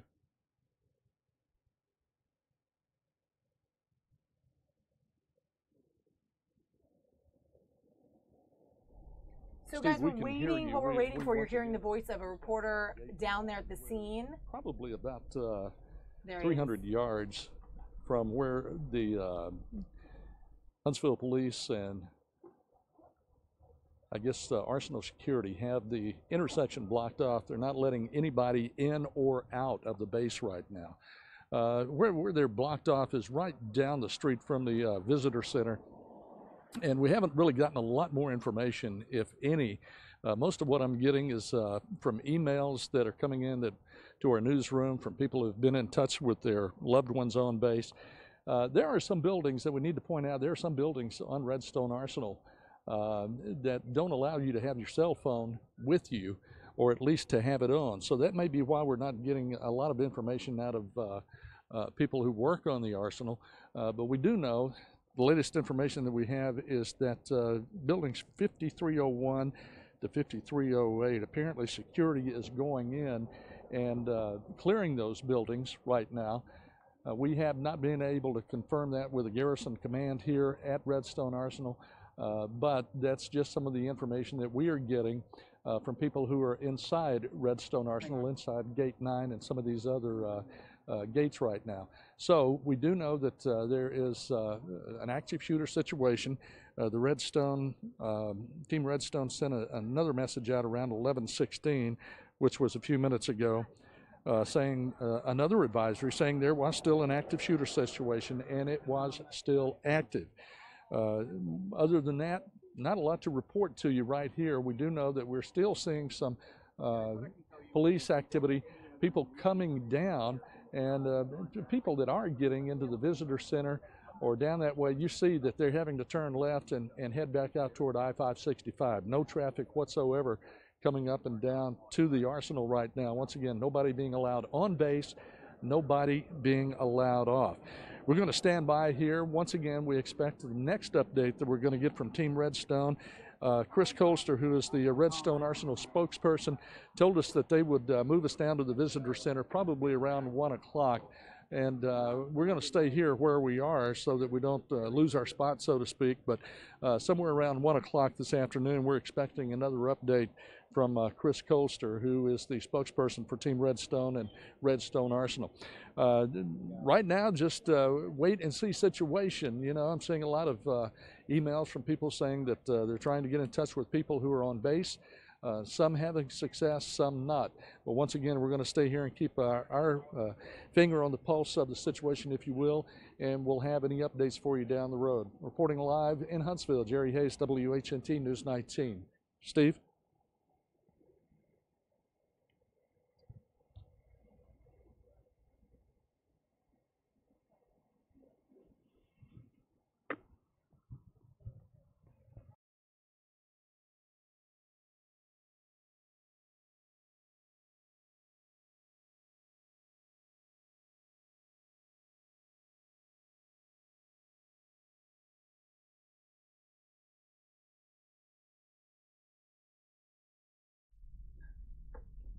All right, guys, if you're joining us in our digital newsroom here, I don't know if there's any way to boost the live. Following the reports of a possible active shooter situation in Huntsville, Alabama at the Redstone Arsenal. Looks like we just got that bump shot back. We're going to go right there. And again, the reporter on the ground there, like he was saying, not a lot of whole new information there about this situation, but we know that it is taking place inside this arsenal, which is called Redstone Arsenal. The spokesman there said that this is a continuing, ongoing situation. What I find most interesting and scary, really, about this situation is the report that the arsenal remains on lockdown, and they actually sent an email to their employees that said, hey guys, this is actually a real world event. It's not part of an exercise, because often they do go through these morning exercises. So in this case, this is actually a real thing, and from what we know, it is still ongoing. No reports of injuries as we know it right now.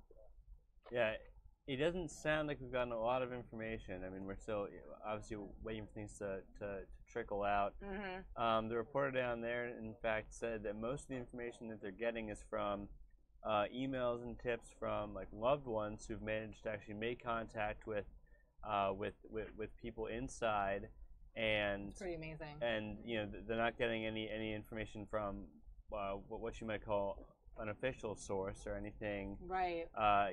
From the police or from the base itself. So they're obviously using all of their all the means available to them to get anything, and as they get anything and we get anything, then we will obviously bring it to you. Yeah, definitely, guys. If we get any more information, we'll have that for you. But this is the ground shot right now. If you guys are just joining us on Facebook or YouTube, guys, you're looking at this ground shot of Redstone Arsenal, at least 300 or so yards or feet, whatever he said, feet away from where they can be. The media obviously being pushed back to a certain point, but all gates are closed and the public has been advised to avoid this area in Alabama. Employees are being advised to shelter in place with where they are. Now, this arsenal itself has more than 40,000 employees spread over a 30,000-acre facility, guys. That's a big thing there. The vast majority of people are civilians who work there, and there are less than 1,500 uniformed personnel there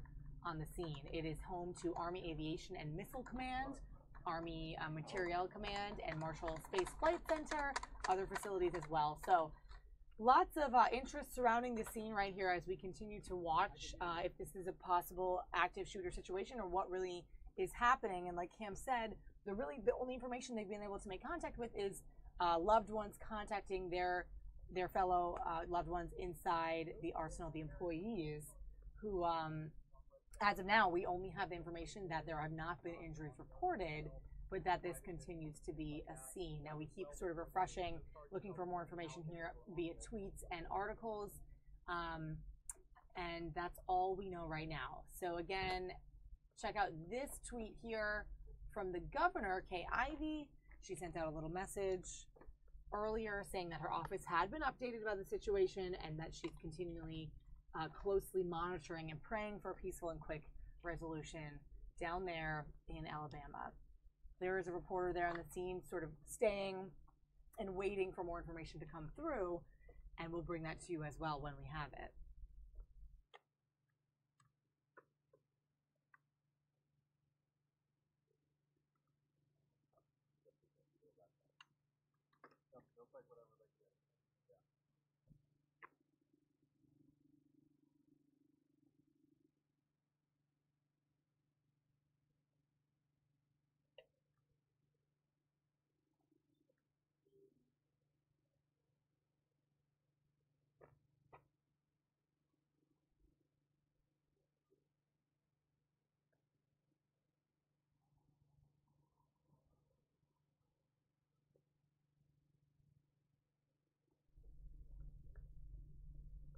Hi guys, I'm seeing some of your comments asking what's happened. So if you're just joining us here on our stream, you're looking at a ground shot right now outside of Redstone Arsenal. It's an arsenal in Huntsville, Alabama, where there are reports of a possible active shooter situation. Now, the arsenal itself emailed out its employees at 10:30 Alabama time down there that there was something going on and that there was a real life event going on with an active shooter, that this wasn't a drill, which they sometimes typically do in the mornings, that instead possibly someone, we don't know if there are any more, were armed and in the area or in the vicinity in the arsenal itself. So the employees were warned, and now it's on lockdown. They're advising the public to stay away from the area, and employees are on lockdown inside. Now, there's a reporter down there giving us as much information as he has, and we've heard a few reports from him, and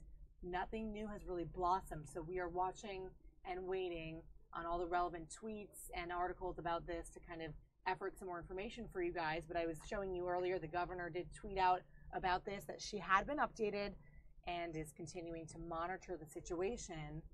So that is in effect down there in Huntsville, Alabama. Once again, this ground shot here, that's all we have, just about 300 yards away from that police presence outside of the arsenal This all happened around 10:30 a.m. and the lockdown remained in place close to the noon hour.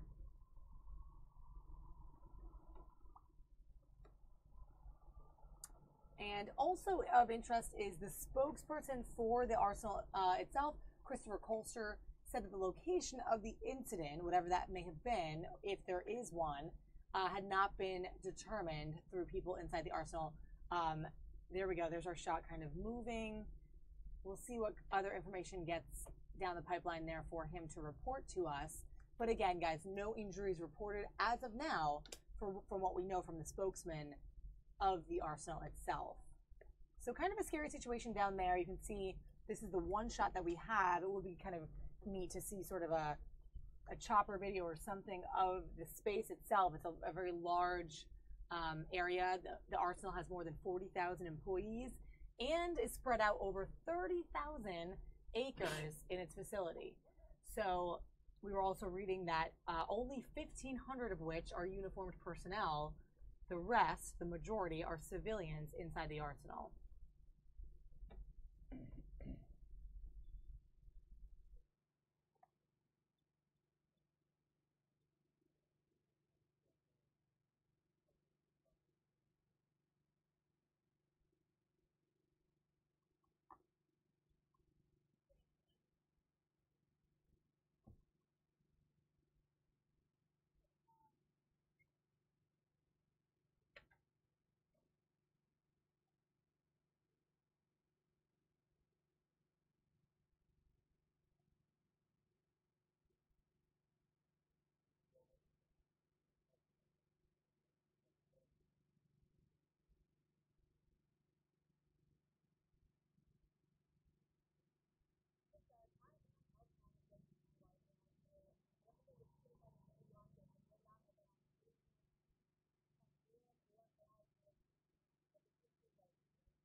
All right, guys, we'll continue to monitor that situation. If you're joining us on YouTube, thanks for watching. You're watching Fox 5 Live here from local Washington, D.C. Fox 5's newsroom, and we're just jumping around to different sources today to bring you the latest. Now, because that is an active situation, it's important, and we want to find out all the details. We're going to wait for those to kind of come down, and we'll watch for more. But for now, we'll take you over to Children's Medical Hospital in Northeast D.C. Nancy Pelosi and other Democrats are there to talk about what the GOP healthcare bill will do for children with disabilities in Washington and everywhere. But this is right here. They're staging this right outside of Children's Hospital, so let's check it out. To give tax cuts to the wealthiest Americans is about as un-American a concept as I can possibly imagine. That's why we're so passionate about standing here today and talking about the need to preserve Medicaid and to defeat this very, very wrong-headed bill in the United States Senate. I have a governor in Kentucky who campaigned 2 years ago on doing away with the Medicaid expansion. 10% of my state's population now has health care coverage solely because of the Medicaid expansion. Over 1.3 million of the state's 4.4 million citizens have their health care because of Medicaid. And you know what he said about this Senate bill? He's reluctantly supporting it, but he thinks it ought to go further. And I don't know how you can say that going further than jeopardizing the health care of over 1 million people is a sane fiscal or sane public policy. But that's what we're facing, people who put ideological convictions over the lives of our great citizens. And particularly when you're talking about children. We can argue about the access and so forth of insurance and coverage to older adults. But anybody who can look into the eyes of these children and say that that's not society's responsibility is somebody I don't want to have anything to do with. So anyway, I'm thrilled to be here today. We need to defeat this Republican bill in the Senate and preserve the great work that Medicaid provides for our young citizens. And now I'd like to introduce someone who can testify very personally to this, a parent who's involved in the care of her children, Marta Connor. Thank you so much for the opportunity to tell our story today. My name is Marta, and that's my daughter, Caroline. She's 7 years old, but she can't walk, She can't talk, she can't use her hands, she can't sit unassisted, and she can't even chew her own food because she has Rett syndrome, a neurological disorder that has essentially trapped her inside her own body. But she's so smart and so funny and so full of life. She loves to read, she's obsessed with Beauty and the Beast, and she wears a Best Friends Forever necklace that she got from her friend Natalie. Caroline was actually born healthy and strong, and she didn't start showing symptoms until after she turned 1, when she still wasn't walking or even crawling yet. Then around 14 months, she started choking on her food, she could no longer get her words out, and she started to struggle to hold on to her toys because she could no longer use her hands. My husband and I got the official diagnosis when she was 17 months old. We were stunned and completely devastated. I never imagined that I would have a child who would depend on us for every aspect of daily living for the rest of her life. And I certainly never imagined that I would have a child who would depend so much on a government program like Medicaid. But Caroline is the bravest person I know. She endures a level of discomfort and pain that is unimaginable to most of us here. She suffers from seizures, and she's susceptible to respiratory failure and pneumonia, which nearly took her life in the summer of 2015. And she has to undergo hours of lung treatments every day just so that she can do something that we all take for granted, which is to breathe and to stay alive. Excuse me. My husband and I are successful professionals with good jobs and great private health insurance, but private health insurance doesn't cover the kind of care that Caroline needs. Medicaid provides skilled nursing services, which allows us to raise Caroline in our home instead of a hospital or an institution. It allows us to function as a family, and it allows my husband and me to hold jobs and continue to be productive tax-paying members of society. The health bill proposed by Republican senators would take Medicaid away from my daughter. And if Caroline lost Medicaid, we would not be able to afford a nurse to help us administer her care. We would not be able to afford all of the hospital-grade medical equipment that she needs, which would put her life at risk and decrease the quality of her life. My husband and I would not be able to hold jobs, and our living situation would not be sustainable. And Caroline is everything to me and my husband, and honestly, we don't know how long we have with her, but we want her to feel safe, we want her to be happy, we want her to be comfortable, and we want her to live with us in our home for as long as she's alive. So to the Republican senators supporting this bill, you are putting my daughter's life at risk. This is a matter of life and death for disabled children and children with who are chronically ill across the country. So please do the right thing.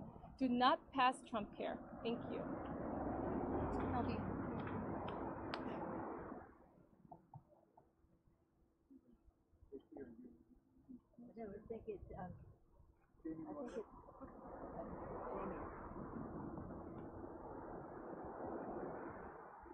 Hi, I'm Jamie, and this is my daughter Claire. And like many little girls, Claire likes swimming and ice cream. And she also has an infectious laughter, but she also has a rare genetic disorder that affects nearly every part of her body. So unlike most little girls, her heart is in the wrong place, part of her brain is missing, and she struggles with even the most basic tasks. She's unable to speak, she's unable to walk steadily on her own, she can't toilet or feed herself. To get through each day, she requires extremely close supervision and help with the most basic of tasks. Not surprisingly, she also faces a number of medical issues. Claire's younger siblings have come with Claire to so many appointments here and visit her in the hospital so many times that instead of calling this building Children's Hospital, they call it Claire's Hospital. Through her father, my husband, Claire has what for most Americans would be an amazing health insurance plan. It is extremely comprehensive with very low copays. Yet this plan does not even come close to covering the cost of Claire's care. Her private insurance has denied a hearing aid. It's denied coverage for her wheelchair. It denied a bed she could safely sleep in and a personal care attendant who helps with her care, and that enables us to keep her in our home and enables us to bring her out into the community. Her private insurance has also recommended several therapies that Claire needs to function in society and that her doctors have highly recommended. Moreover, even though we're comfortable, our earnings would not even come close to being able to cover the cost of her care and the therapy she needs. So how does she receive the treatment and care that she needs? It's through Medicaid. And how does she qualify for Medicaid? It's through a program started by a Republican to whom we will forever be grateful, Ronald Reagan, the Katie Beckett Waiver Program, who identified the need for children like Claire, who have significant disabilities, and children who have complex medical issues to access the care and the benefits provided through Medicaid. Benefits that even the best of private insurance plans like ours simply don't and will never cover. So what would a future without Medicaid look like for Claire if this bill goes through? Without the necessary support, Claire would not be able to live safely at home. Instead, Claire and children like her would return to an archaic time when institutionalized care, as it is to imagine, children like Claire would not have survival rates due to their underlying conditions, not due to their underlying conditions, but due to their inability to access the care that is available in this country, right here at Children's Hospital. The kind of care Claire has received from children since she was just a few weeks old and continues to receive. What's more, if the ACA is repealed, it's not clear that Claire would ever be able to get a private insurance plan like the one she has now if my husband were ever to lose his job. As a child born with multiple pre-existing conditions, who likely would have reached any lifetime caps before she was a toddler, Claire would simply be out of luck. Even though she would have won the lottery by being born in the United States, where we have some of the best medical care in the world, she would not be able to access it. It would be out of reach for her.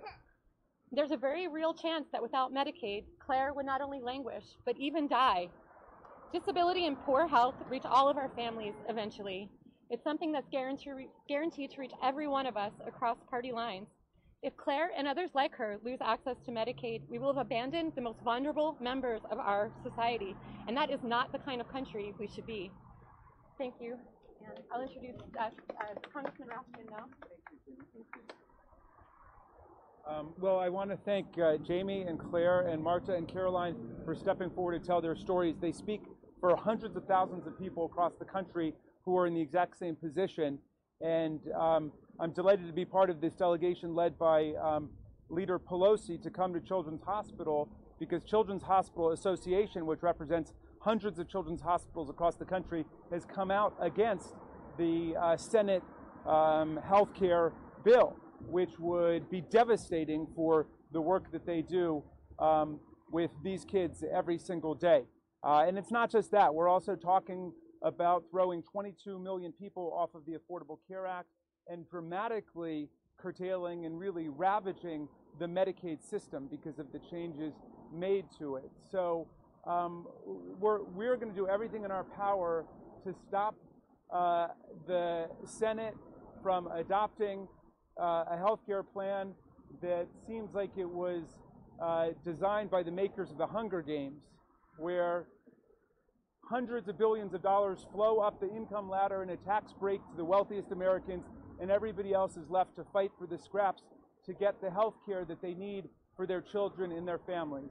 And we're not going to accept a handmaid-style attack on Planned Parenthood, and we are not going to accept the Orwellian description of this even as a health care plan. It is a wealth care plan. It is all about a tax break for the wealthiest Americans, and whatever happens to the rest of us, they don't care. So I'm just proud to be able to stand here at Children's Hospital, where I went as a kid, where all of my kids have come for different issues, and with the great doctors and nurses and patients that make this such a wonderful community. I think that people around the country are standing up against this outrageous bill, and let's hope that the leadership in the Senate pulls it as quickly as possible. And with that, I think I'm introducing my fellow congressman from Maryland, John Sarbanes. Thanks, Dave. Congressman John Sarbanes from Maryland. I also want to thank Jamie and Claire and Marta and Caroline. It takes a special kind of courage to navigate the system when you've got these medical complexities. It takes an extra kind of courage to come out and tell your story. We really appreciate that. It's not easy, but you're the face of what is coming at the American people in terms of this proposal for the health care repeal. We just spent some time with some amazing doctors and nurses and professionals and the staff here at Children's Hospital.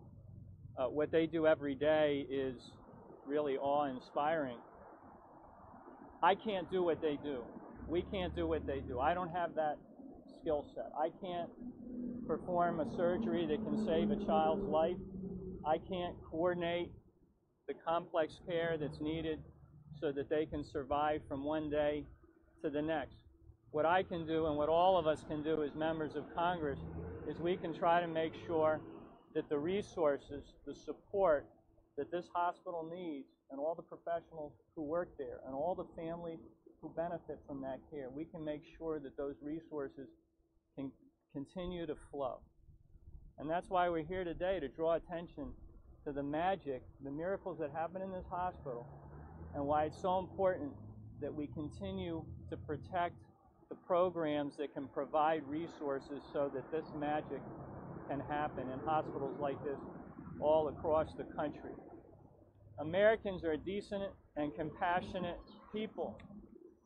We don't want it to be part of our legacy that we're cutting off health care for 22 million Americans, with a disproportionate impact on the elderly, the poor, people with disabilities, and children.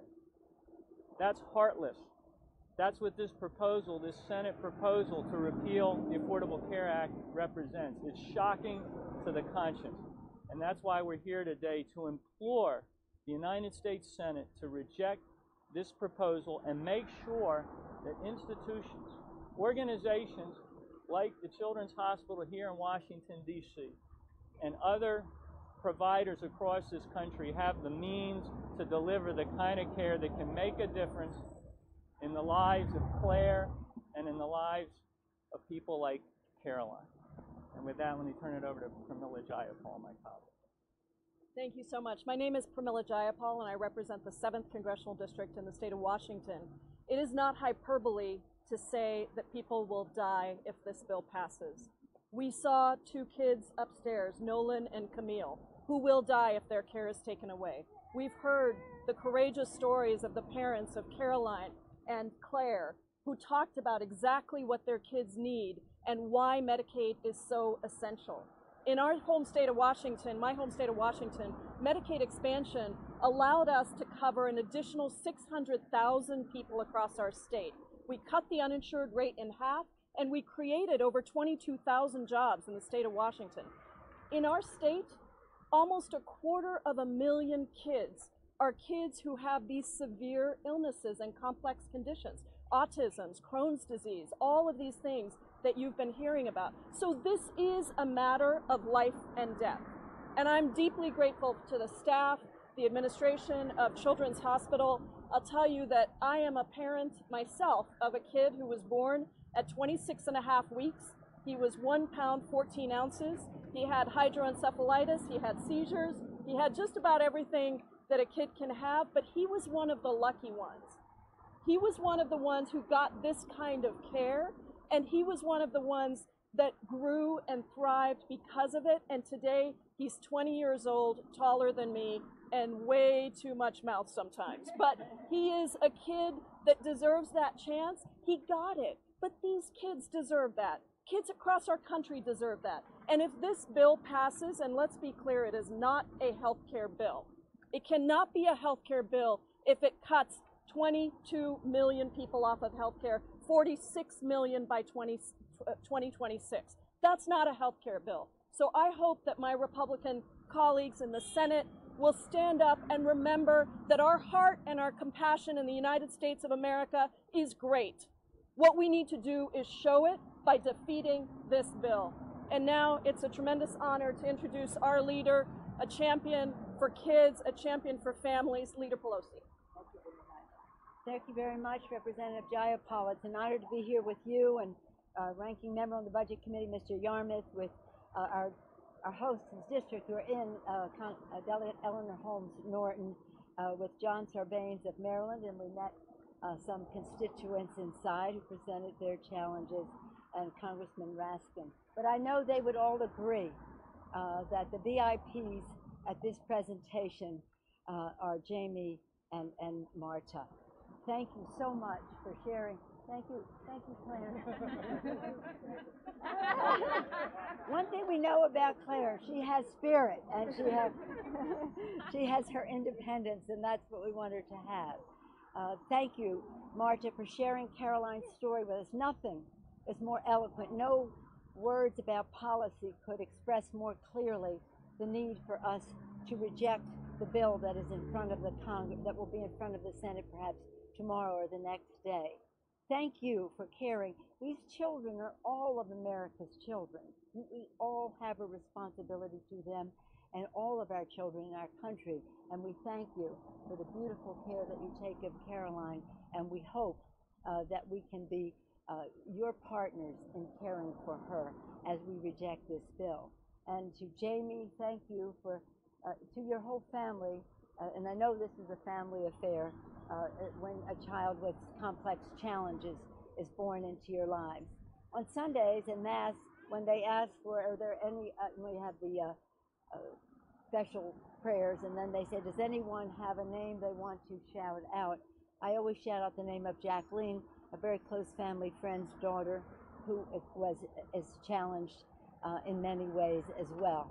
And her family takes beautiful care of her. But again, as with Claire and as with Caroline, without Medicaid, it would not be possible. My colleagues have saluted the leadership here at Children's National. And today is a day of celebration because they have been acknowledged to be in the top 10 in one category, number 1 in another. So I thank Dr. Newman for his leadership, the CEO, Dr. Bramble, Dr. Weissman, Dr. Francantoni for their leadership, and all of the staff at Children's National. And congratulations on the honor you are receiving. So as a matter of policy, you wonder, how can our Republican colleagues look into the eyes of Claire's family, look into Jamie's eyes and her parents who are here as well as Claire's siblings? How can they look into the eyes of Marta and her family? How can they look at these children and say, we instead want to give a tax break to the wealthiest people in our country? We don't feel any sense of community or any sense of responsibility to America's children. How can they look at you and say that? That's why they need to hear your voices very strongly. How can they look at themselves in the mirror and say, today I cut off health care for many of America's children. In fact, 22 million of the American people. But a child, a sick child, even if your child has a cold, you're concerned. But a child with these complex challenges, they're our responsibility. It would be shameful. And I know that my colleagues are people of faith. They tell us that all the time. So this is God's creation. We have a moral responsibility to it. To minister to the needs of God's creation is an act of worship. To ignore those needs is to dishonor the God who made us. They are just ignoring those needs. So from our faith, from our sense of responsibility and community in our country, to acknowledging that we are all one family in our country, it is very important that our colleagues not only read the bill, but examine their consciences and look into their hearts and maybe look into the eyes of these families and make a decision in favor of what is right in terms of doing God's work. Which in this 100th anniversary of President Kennedy, I'll say this in honor of Claire's grandfather, who reminded me of that, at the end of his inaugural address, he said, God's work must truly be our own. This is our responsibility. So right now, as we are here, our colleagues are telling stories, getting stories, having them go in the social media and every way, reaching out so that people can hear the individual stories that are out there, because nothing is more eloquent than that. Is that not correct? And our colleagues are standing here now, but they have stood strong on this issue all along. So again, we salute all of those who really have taken the responsibility to do the best possible job to get the best possible results for all of America's children.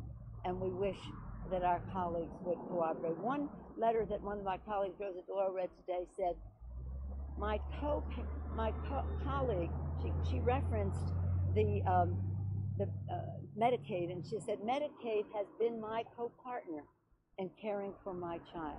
I'll just close by reading this one statement. It's from Dr. from Bruce Siegel. He is the head of the America's Essential Hospitals. He said this: there has never been a rollback of basic services to Americans like this ever in history, in U.S. history. Let us not mince words. This bill will close hospitals. It will hammer rural hospitals. It will close nursing homes.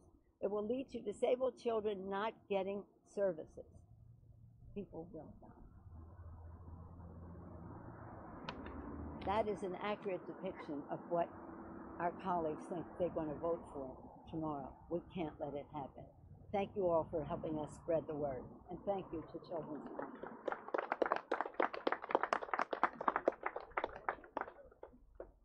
Do we have any questions? No? No?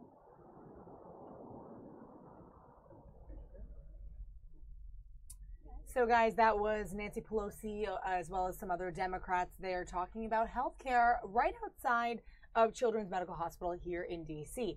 In the bottom right-hand corner of your screen, you're seeing live aerials of Prescott, Arizona, and the desert or mountain fires, what looks like they're forest fires out there in that dry heat. That's coming in live to us, so wanted to kind of bring you this split shot. But right below us here, you see the photo op they're going through right now. A pretty dramatic talk about healthcare and children with disabilities. A lot of people there with their own children. Testaments to what they feel they'll be going through. Looks like we're losing that fire shot with the new GOP healthcare bill. So we want to thank you guys so much for joining us on the stream. If you're here on YouTube, hey Michael, nice to see you. Hey Texas, what's up? Trying to answer some of your questions throughout, and I'm seeing some of you guys comment on the various topics. We've had a lot of stuff today. Here's these shots of the fire again. A lot of stuff today, including that continued active shooter situation in Huntsville, Alabama. Now, throughout this whole thing, I've been looking up more information to try to bring you guys the latest, and we don't actually know any more right now. What we know is what we told you guys, that this Army installation, this arsenal in Alabama is locked down over a possible active shooter who was reported there, and the facility went on lockdown. So they are still investigating this scary situation.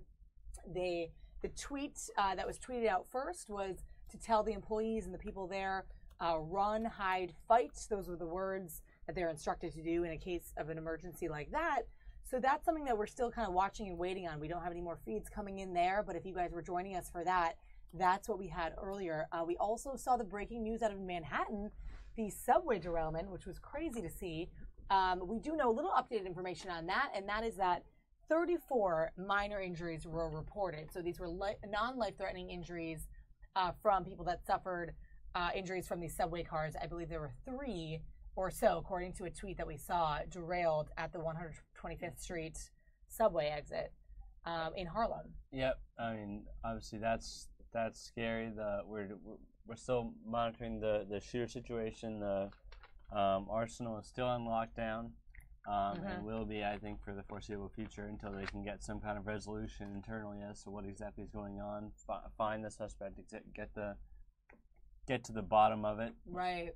I have all the tweets kind of open to kind of see if anybody updates anything, and it's possible this can kind of go on for a long time, like maybe even hours into our day. Maybe we won't even resolve it during the show today, but we're going to be trying to kind of keep that up to date and bring you information as it comes available. Ian, I see your comments. Yeah, you're looking at 2 live events right now, and then we were talking about that third event. Looks like we're heading out of that Democratic presser there, so we're going to bring you over to these live aerials of Prescott, Arizona, forest fires there from our chopper video out there. But yes, the possible active shooter situation, we don't have confirmed exactly what is going on inside. That was what was reported from inside the arsenal there, but that's all we know right now, those reports. So we kind of continue to watch and wait as that lockdown remains in place. And then we obviously went over to that presser by some Democrats speaking out against the Trump Care bill that's in the works, and we've seen that style of presser a couple times now recently. You know, as Trump Care has kind of gained shape, and we've learned more details about what exactly we're looking at. You know, that kind of emotional appeal to not only fellow congressmen, but also to the American public, bringing examples of people, parents with children who would suffer directly under the new healthcare bill, or people who themselves are, could suffer, people who just can't afford to pay for and receive the treatment without the aid of Obamacare. So once again, guys, if you're joining us, that's what kind of a just cursory sort of brief summary information of what we've been going through today in the breaking news digital newsroom today. But right now, look at those close-ups. This is a fire in Prescott, Arizona. Wow, that looks blazing and looks scary, a little bit dangerous too. We often get these in from the West Coast, especially this time of year, and pretty compelling video there for you guys to check out. So once again, we'll just be continuing to monitor the shooter situation in Alabama. I'm surprised they haven't been able to kind of effort some more information about this, but we're checking all the relevant sources and keeping up to date on this, and nothing new out of that arsenal. We'll leave you with these shots of the fire as long as we have them, guys, and then we'll be back up in the newsroom.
All right, guys, just checking in with you on YouTube to make sure that you're still enjoying our live stream.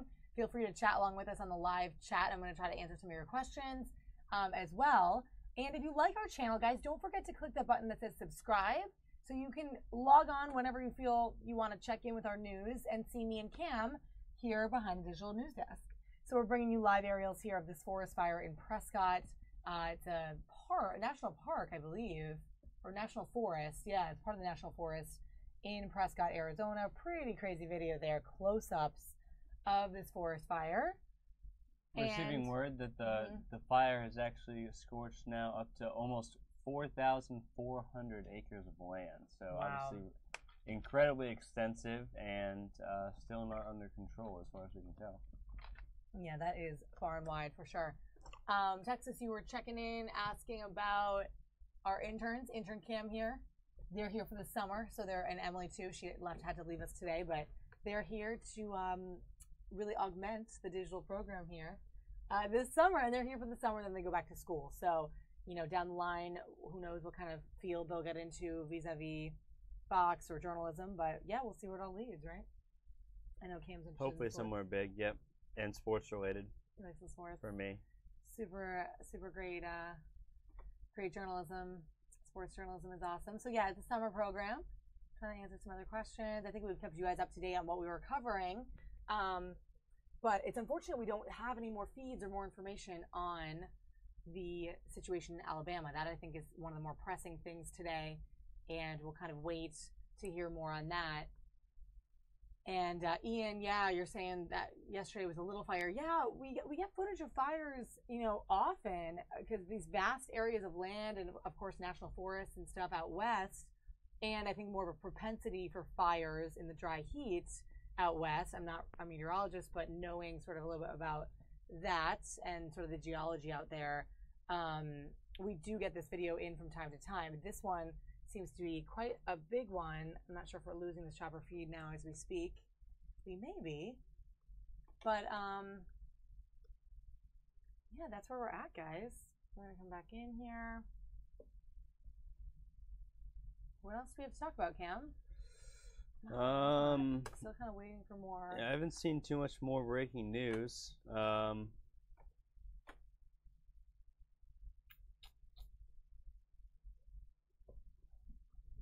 The NBA awards ceremony was last night. That's if right. Anybody, if anybody watching, you know, pay attention to that.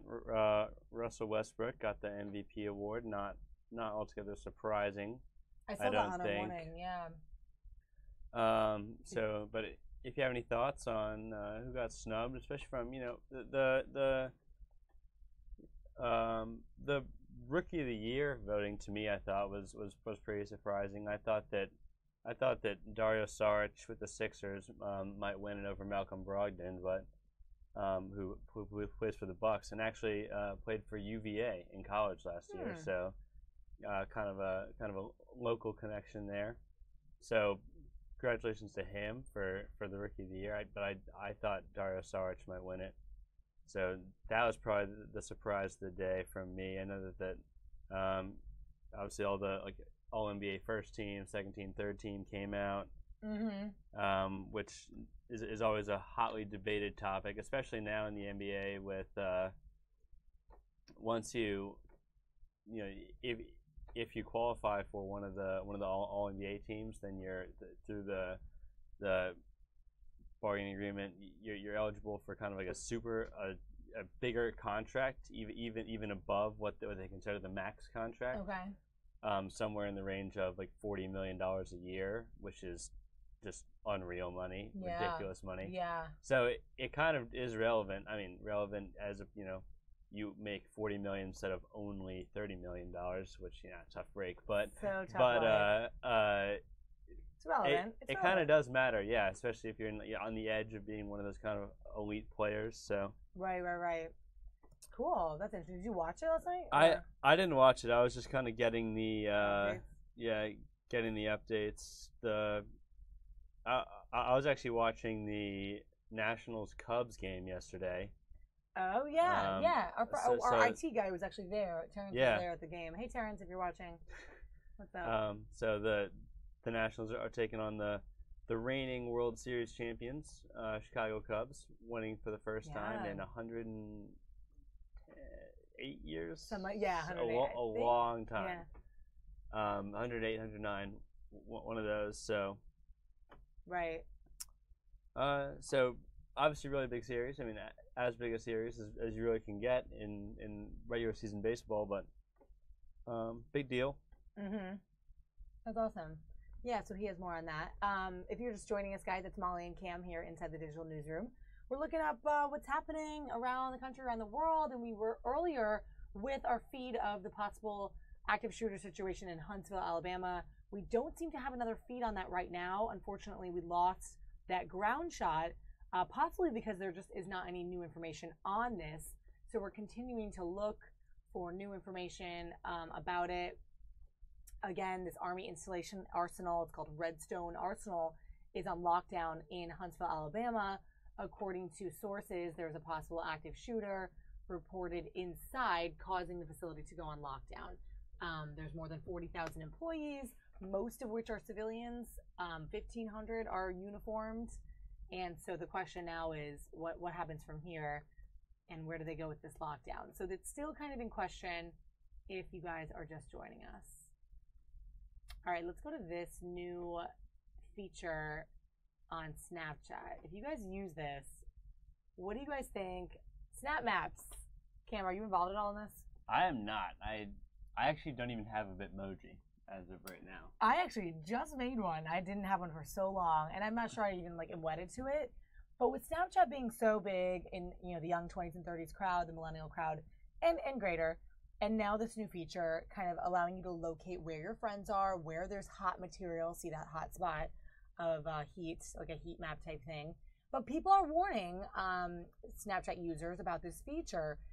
Many sheriff's office saying that this is could be dangerous, I guess, for stalkers or for users to be found out about where they are at all times, depending on the settings of the user. Now, you can keep it in ghost mode, but you don't have to use it.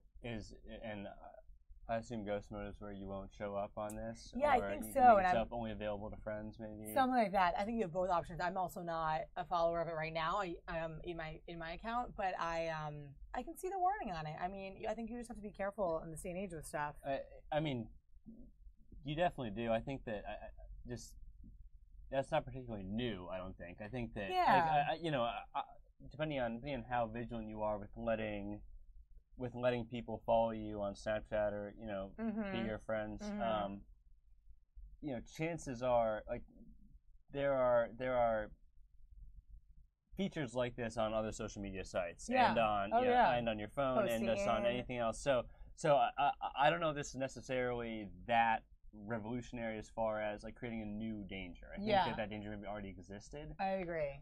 So obviously stay vigilant, be wary of who can see you, but as far as a new danger, I'm not sure if it quite qualifies. Yeah, I totally agree, and I honestly see the good-natured good in all of this, because honestly it's an app, and I think this because this is how I think of these apps, so I love them like that. It's an app for communication.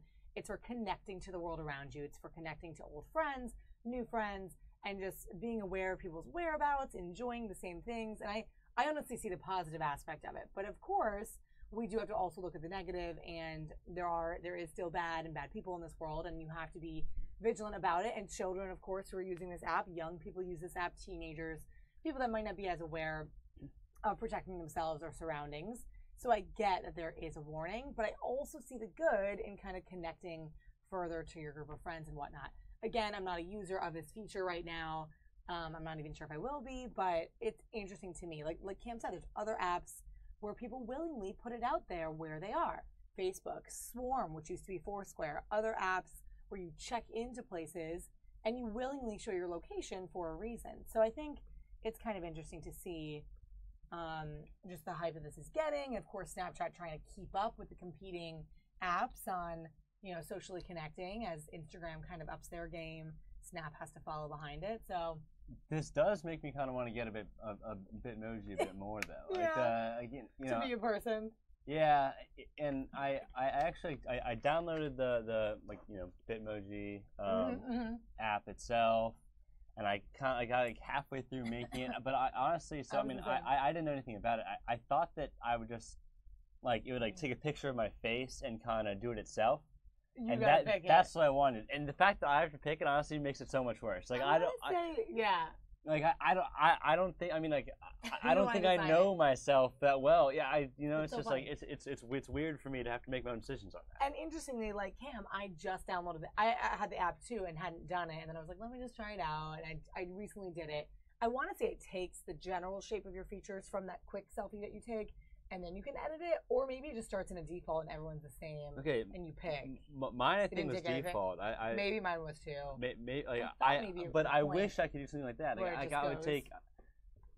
I could even look ugly. I don't care. It's not. I just don't want to make all those decisions for myself. Of the 50 different shades of skin color, which one is exactly, and my eyes, are they which shape are they? I don't know.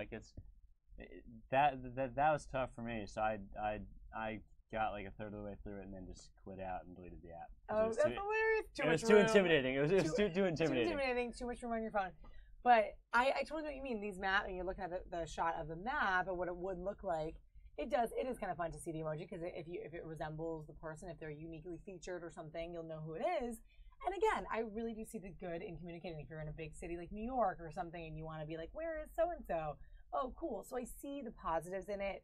I think if it's used for harm, obviously it's not going to be a good app. It's not going to be a good feature of the app. I mean, but so many things now can be used for harm. I mean, think about true.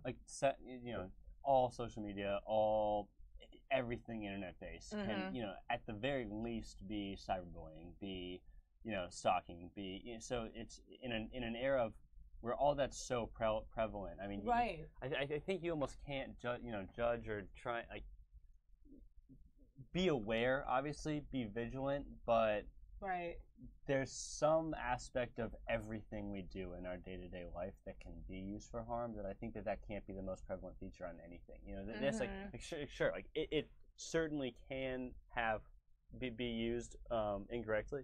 Yep. But I think that the positive side of it, it's like the kind of fun, like seeing where people are, you know, seeing where your friends are, seeing the hotspots, seeing something like that. I think that outweighs, in many ways, the harm, just because of how common, you know, or.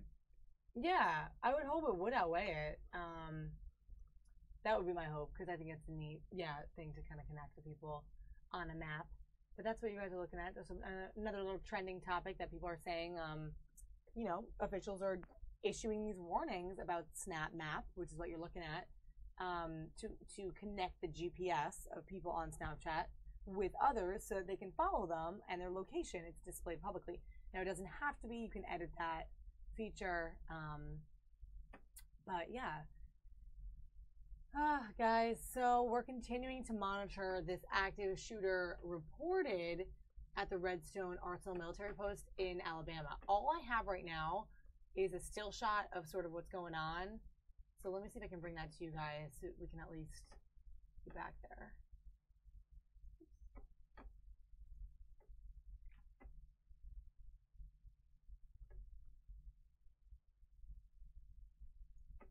All right. Here we go, guys. This is what we have right now. It's not much, and we don't have our ground shot anymore about this situation in Alabama, but it's still going on. And as we kind of look around, we're trying to find out more information on this. So we'll bring you guys that when we have it. But let us know where you're watching from. I'm curious to see where you guys are. And if you have any comments for us or questions, we can try to answer them. I'm seeing a couple updates, guys, from the website down in Alabama. Some gates have reopened, apparently, according to this recent report just less than an hour ago. The hospital is on the watch out for any incoming patients, but have not been notified about any issues. Again, this is what you're looking at here. Just a live, that's just a still shot right there outside. Probably the closest they could get to get this picture outside of Redstone Arsenal in Huntsville, Alabama. Some gates have reopened, they say, but the Sparkman Center, which is the portion where they believe this all happened, is still on lockdown. So that's what we have from there. Not a lot coming in, unfortunately.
Guys, right now we're getting some live video in from our sister station out in Oakland, California, where a San Francisco public defender is talking about a new report that finds that San Francisco Police Department has problems with racial bias.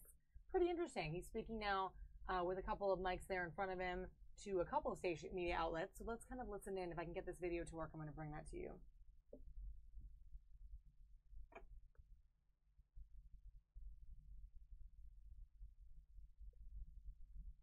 I'm going to go here because it's so terrible. Yeah. Isn't this terrible? The next one. Oh.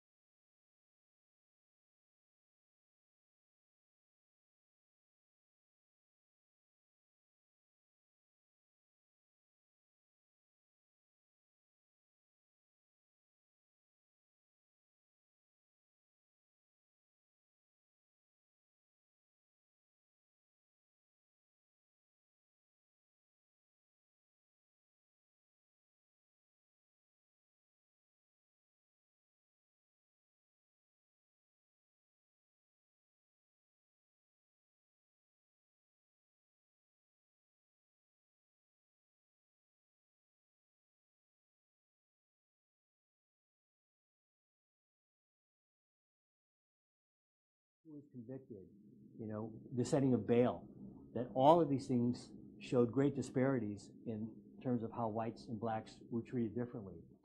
But what this study does is really focus on the why. Now, I think the most significant culprit is that at the charging stage, that is when the decision is made by the officer what to charge the person with. And that is where the disparity begins. And essentially what the study found is that throughout the entire criminal justice process of going to court, from the time that you're arrested to the setting of bail, to when you're brought to court at your first appearance, to when your case is heard by a judge, that essentially the disparity in charging that occurs by the police officer at the booking stages carries throughout the entire system. And it results in people of color, particularly African Americans, being charged with more serious charges earlier on and more charges. And so, for example, if you're a person of color, instead of a theft charge, you may be charged with robbery. You may be charged with a much more serious charge, carrying with it a much higher potential sentence. And essentially that sets the tone for the entire case throughout the system. And it means that there's a greater likelihood that you're going to be imprisoned on a higher bail, on a greater charge, that once you're brought to court, you're going to face a greater exposure, meaning a greater sentence. For example, you may be facing a life sentence instead of just 4 or 5 years or something less, which actually would reflect the level of probable cause supporting the charge. And what this ultimately results in is coerced pleas, because a person who is charged with a greater offense is more likely to accept a plea bargain to a lesser offense. And this is sort of the dirty secret in the criminal justice system, that everybody knows this, prosecutors know this, judges know this. And if a person is in custody and if a person is charged with a greater offense, it's more likely that they're going to be charged or plead guilty to a lesser offense. And we see this phenomenon all the time. The more severe the initial bookings are, that they follow African Americans through the process, resulting in a higher rate of felony convictions and longer sentences on the average. And the booking charges become tomorrow's criminal history, creating a ripple effect that leads to harsher consequences in subsequent cases. That is, you have sort of a snowball effect, that when a person is overcharged and they plead guilty to an offense, that of course increases their exposure on the next case if they come back into the system again. The study also found that defendants of color are convicted of more serious crimes than white defendants, and there are 60% more felony charges if you're a person of color. And as you might expect, because felonies are often filed in lieu of misdemeanor charges, a person of color is less likely to have a misdemeanor by 10%. Now, I'm going to ask Professor Owens to explain this chart. I also want to acknowledge Cindy Richmond, who did all of our statistics in our office. And it was a Herculean task to look at this many cases. And she's going to tell you a little bit about what was involved there. But we actually gave them unprecedented access to each of the files, meaning that they could not look not only at all of the charging information, but even drill down further and look at things like criminal history, demographic factors such as education, homelessness, and other factors that could affect outcomes. Dr. Owens? Sure, thank you, Jeff. So what we observed in the data was that African Americans in San Francisco are convicted of about 60% more felonies than an average white client. A way to think about sort of conceptually what this means in terms of case seriousness, this would be a charge of using a bike without someone's permission versus grand theft. That's about how large in magnitude we're talking about these differences being. Now, what we wanted to do was see if we could explain this disparity, identify the source of the disparity using data that was made available to us by Guys, we're going to switch it up right now and go down to Huntsville, Alabama. We're hearing now a press conference from the officials down there about the possible active shooter situation. Let's check in. Some amount of time, and a lot of time these investigations are methodical, how we react, and to go through each and every step takes some time. Safety and security of the arsenal obviously is our #1 concern, and if it takes us all day to get there, then that's what we're going to do. The lockdown is not going on currently as of 12:30, right past noon. People are free to move however they need to. I have no indication. We do not believe there's a threat, or we would not have opened the installation back up. Now talk about tomorrow. Tomorrow was a scheduled drill for this very thing. Right. Was there confusion? Somebody jumped the gun? Like, how did you think this all transpired? Well, that was kind of my first thought. Was it's just part of the exercise, but you're correct. There was an exercise going on. It was going to culminate tomorrow, but our exercise procedures actually take a good amount of time to do. We train for this all year round. Our first line of defense is that employee in the cubicle doing his thing, and when they see something, they say something, and the Redstone personnel are great about doing that, and that's our first line of defense, and it goes all the way out to the police, and in our gates and the community at large, Huntsville Police, FBI. We really enjoy that cooperation and that synergy that exists here. Everybody's coming out and going in now. Is that a mistake or not? I really can't say at this point what happened. I'm not sure myself. So we believe it's a safe situation, and we can allow people to move back around. When are we going to get to find out what happened? As soon as I know, you'll know. Okay. It's like I said, it's a methodical investigation. It's going to take some time. Our main priority is to eliminate whatever threat to the safety and security of the arsenal there was, and drive on past that into our recovery operations. And Chris, I know it's a big challenge here. It's a big arsenal, 30,000 civilians. That area where I understand this happened was in an area where a lot of buildings, tall buildings, big buildings. Talk about the challenge of clearing each of those rooms and all of those buildings. Well, one of the buildings on the arsenal is said to be one of the largest office buildings in Alabama. So to give you some kind of idea, it's a very large building sometimes, and to go through each one of them takes some time. And you're not only looking for maybe a gunman, but maybe some sort of other threat that might be around. So they're very methodical and precise about how they go about their business. I do not have word about anybody being in custody. On a normal operation like this, we're going to have Huntsville PD, we're going to have some involvement with the FBI, and we're going to have Redstone Arsenal Police. Beyond that, I'm sure there's other things going on, but we really enjoy the cooperation of those three. I'm not sure. I'm not sure what tomorrow's going to look like. We just really ask that you, take a look at our social media, take a look at our website, and watch the news for what's going to happen tomorrow. Give people an idea of what happens on the arsenal. We know it's big, it's for civilians, with actual soldiers, but for people, because this is national source. Talk about what happens there. Redstone Arsenal is a very diverse and complicated place. It's an Army installation. The Army owns most of the land. However, we share the land with Marshall Space Flight Center, with FBI, with some other DoD components, such as the Air Force. So what we are is a high-tech research, development, engineering type place. We work on our Marshall NASA folks send people to the moon, they send them to the sun, and our Army folks are training and equipping our warfighters downrange. So very diverse spectrum of what we do here. We're very proud. We think of Redstone as a national treasure, and so we really appreciate everybody who works here, and to help.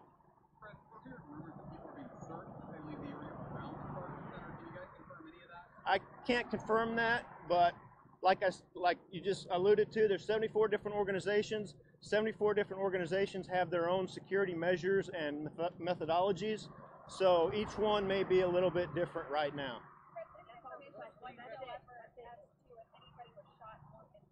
I cannot confirm or deny that. Investigative agency in this? I do not know yet. Thank you.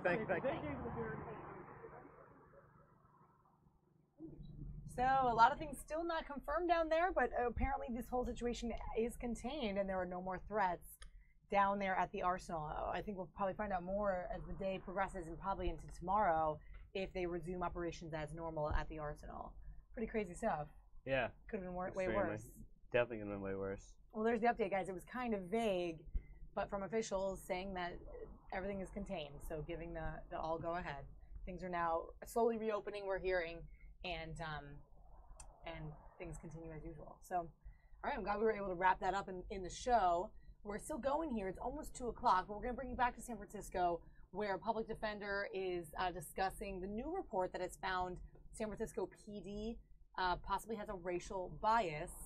And this is kind of interesting, I think. They're showing some interesting stats and stuff. So let's go over there, and then we'll see what's next after we come back into the digital newsroom and possibly go to the White House press briefing. I'm hearing that we might have that this afternoon at around 2. If it does start on time, we'll bring that to you guys. Neighborhood or in a particular district, and that's what Professor Owens and her colleagues have done here.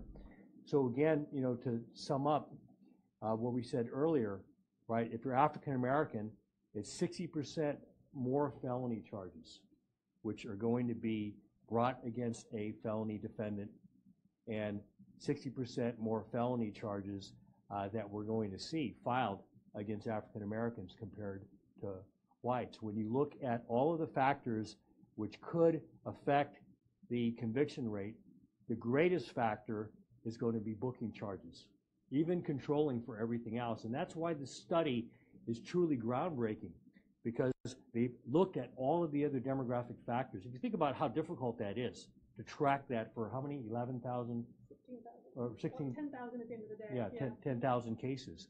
And to go through all of that information and factor that in and look at how those demographic factors may have affected the outcome in a case. And so even controlling for all those other factors.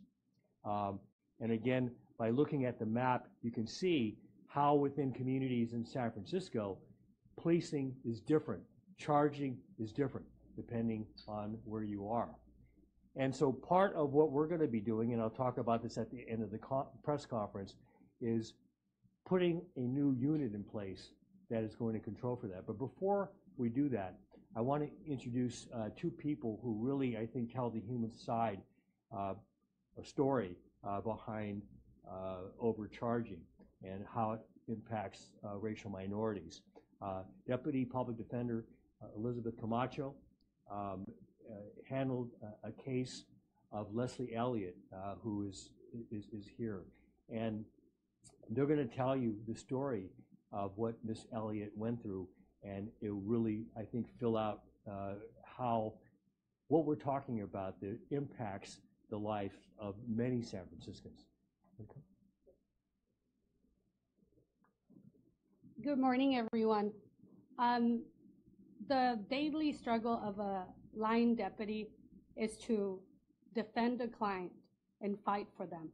When I first met Leslie, what I did is I first got a charging document, a calendar with her charges: mayhem, assault with a deadly weapon, great bodily injury, battery causing serious bodily injury. So when I walked into the courtroom and she was in custody, I expected what a mayhem is: injury causing serious disfigurement, such as taking an eye out or having such severe injury that it can never go back to normal. So when I get that police report and the 65-year-old woman is in there, what did I actually see? The weapon was a cup of coffee. A coffee that spilled on a woman's forearm. An injury that wasn't permanent. Why? Because Leslie, I think, lived in a community where, in the Tenderloin, where when we saw that map, is one of the ones where police officers charged with more severity. She's also an elderly black woman, and I think nobody spoke for her. It was when I saw that charging document, charging mayhem, and all that happened was spilled coffee on a forearm. It was like nobody had looked at the circumstances of the offense. Nobody had evaluated whether or not these charges, which were the booking charges that the officer suggested, were actually, in fact, in accordance with the law, and they were not. Leslie sat in custody for 115 days on a $300,000 bail because an officer decided that spilled cup of coffee was mayhem, and it was not. And a jury, she had to sit there and go to jury, go through several proceedings until a jury decided that, in fact, this was an overcharge and they acquitted her. But she sat there in pain, suffering, and unable to go back to her home in the Tenderloin. And I think that that shows what the suffering is and the injustice in our booking. Can you explain what Ms. Elliott's exposure would have been if she was convicted? Yes. So her exposure would have been 27 years. And I had to explain that to her in our meeting, that because of the charges, that was the exposure. It was shocking for me that nobody would listen and say, look, at most, you could have charged this as a misdemeanor battery. That is a lesser included offense of a mayhem. They could have charged it as that, but they did not. It was like nobody saw or evaluated the charging. Once they put the mayhem on it, no attorney, no DA would negotiate or say anything reasonable.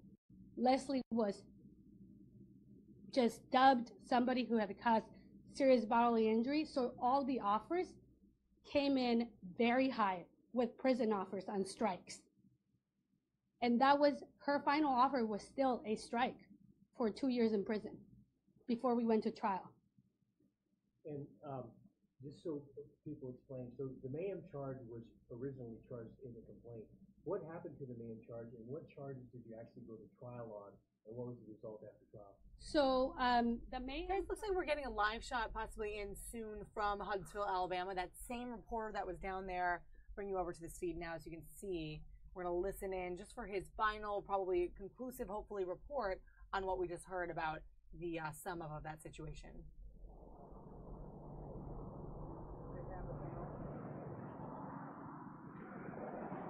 Well, we're seeing a lot of traffic at this point, quite frankly. A lot of social media is really big time. Ingoing, outgoing traffic, which is opened up.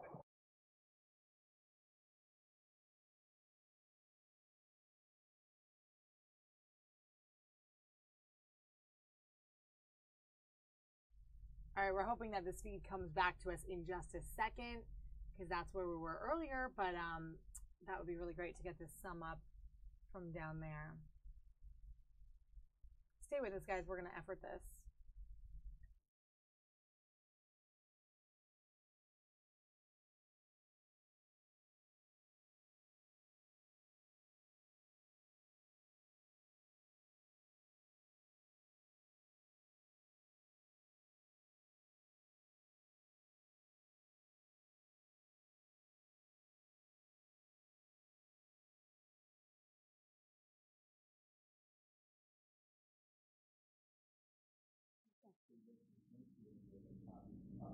how did it occur? So Ms. Elliott suffers some. Yeah. Maybe have to tell what happened to you. I was coming out of a coffee shop, and I had my coffee, and this woman came in. She said, "Don't kick my dog." Well, there's a little dog, and I had rabies, bitten by a dog with rabies, so I was trying to push the dog, shoo him away. And she said, "Don't kick my dog," and she grabbed me by my arm, by my collar, and she started to shake me, and then coffee spilled on me and on her, and then she went, when she got home, she called the police and said that I had thrown a cup of coffee on her, and that's how it happened. I have neuropathy in my hands and feet, and I don't get along very well. I have to sit down.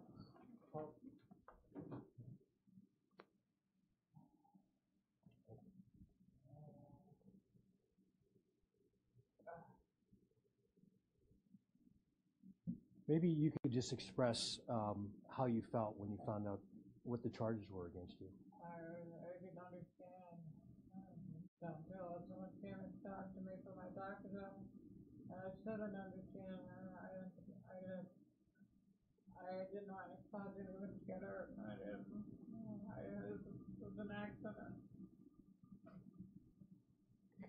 So, if you can imagine what it's like to be facing 27 years in prison, that's what she was looking at had Miss Elliott been convicted. And so, when we talk about the stories and the cases and the clients behind these numbers in the report, these are real people who are being charged with very serious crimes and offenses, which has huge consequences and implications. So the question now becomes, what can we do about this to address this in the future? Our plan going forward is to work with other stakeholders, with the police department. I've spoken to Chief Bill Scott about this report. Also, the district attorney, George Gascon, who I've given a copy of the report to, and other stakeholders, including the sheriff, to begin addressing how charging is done in San Francisco. And in addition to begin tracking the cases, because currently now, when a charge is filed, that's pretty much the charge that goes to court. We're going to have a unit within the public defender's office called the pretrial release unit that is going to be working at that early stage. They're working with clients as soon as they're booked into the jail to begin getting information and preparing information to present to the district attorney. Often the district attorney makes a decision without any information about what happened from the accused or witnesses. And we want to make sure to bring that information to avoid what happened to Miss Elliott. Think about that. If witnesses and other information could have been brought to the district attorney, they may have dismissed the case altogether or filed a lesser charge, which would have completely changed Miss Elliott's custody status, the exposure that she faced, the anxiety and fear that she lived with for all those months, and all of the work that Ms. Camacho had to do in order to have that charge ultimately dismissed, refiled, and then having to try that case. Every citizen in San Francisco should be concerned and outraged about this, because you don't ever want to be in a situation where you're accused of something that you didn't do, that you're at risk of facing this huge exposure when your conduct does not justify even a finding of a probable cause. So starting in October, the mayor and the board of supervisors has agreed to fund our office and the pretrial release unit with 2 attorneys and 1 investigator, and we will begin providing representation to clients at a much earlier stage. This is something that's currently done in the Miami Public Defender's Office. They've had an early representation unit for over a decade, and they provide representation, again, at the time of booking. Even other countries, we had a group of attorneys here from Argentina, and in Argentina, in Buenos Aires, they actually provide attorneys from the time of booking, and the Public Defender's Office there has staff available 24 hours. Now, we won't have the staff to go 24 hours here, but we will be able to provide attorneys at the jail. This is, as far as I know, we'd be the first public defender's office on the West Coast to provide this service. So I'd like to thank Dr. Owens for being here. I'd like to thank Ms. Elliott for bravely coming forward, and her public defender for doing such a good job, and everyone who participated in the study. And I'd be happy to answer any questions. Well, you mentioned that in many ways the court system in San Francisco and the police department is acting in a racist way. Yes, I think that, you know, if you ask the court or you ask the police department, they would adamantly deny that racism is a factor in these decisions. However, you know, the results of the study, I think, make that undeniable. Now, I don't think the answer is to point fingers and say, okay, you're a racist, you're making a racist decision. What we have to do is point to the judgments that are being made. And whether it's explicit bias or implicit bias, we need to address it through, again, accountability. And we don't have any accountability at this early stage. By having the public defender's office involved in this early stage, by being able to bring facts forward that question the judgment of a police officer. In this case, an officer made a decision which forever altered and changed Miss Elliott's life. He may not even be aware of that, or she may not even be aware of that. And that charging decision, you know, has not been reviewed by the district attorney or anyone else. When a jury comes back and says not guilty, usually other than the district attorney saying, oh, we respect the jury's verdict, nothing happens. And that's got to change. We have to start looking at how the charging practices are resulting in disparate outcomes and consequences, particularly for people of color. Nick?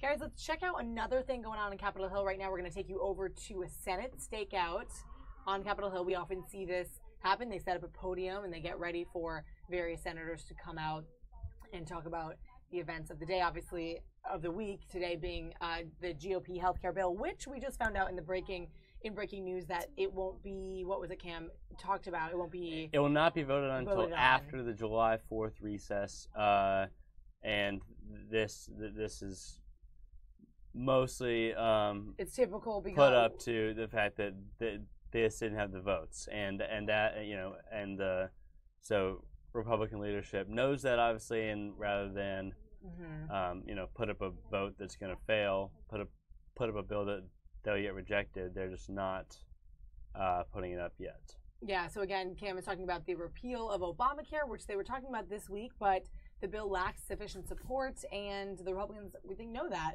so they're not even going to begin to debate and talk about it until after the 4th.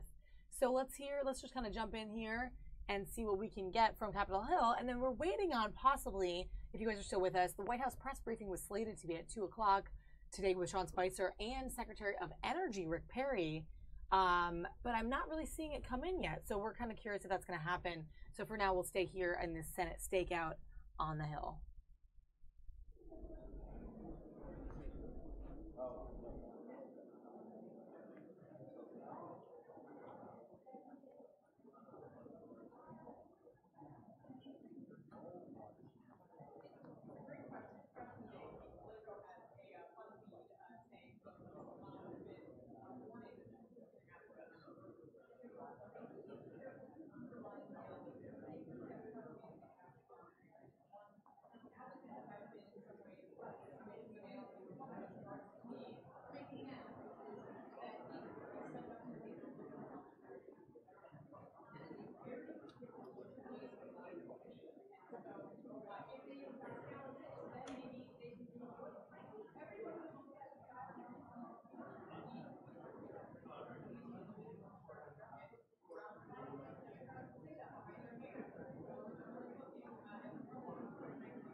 Case check.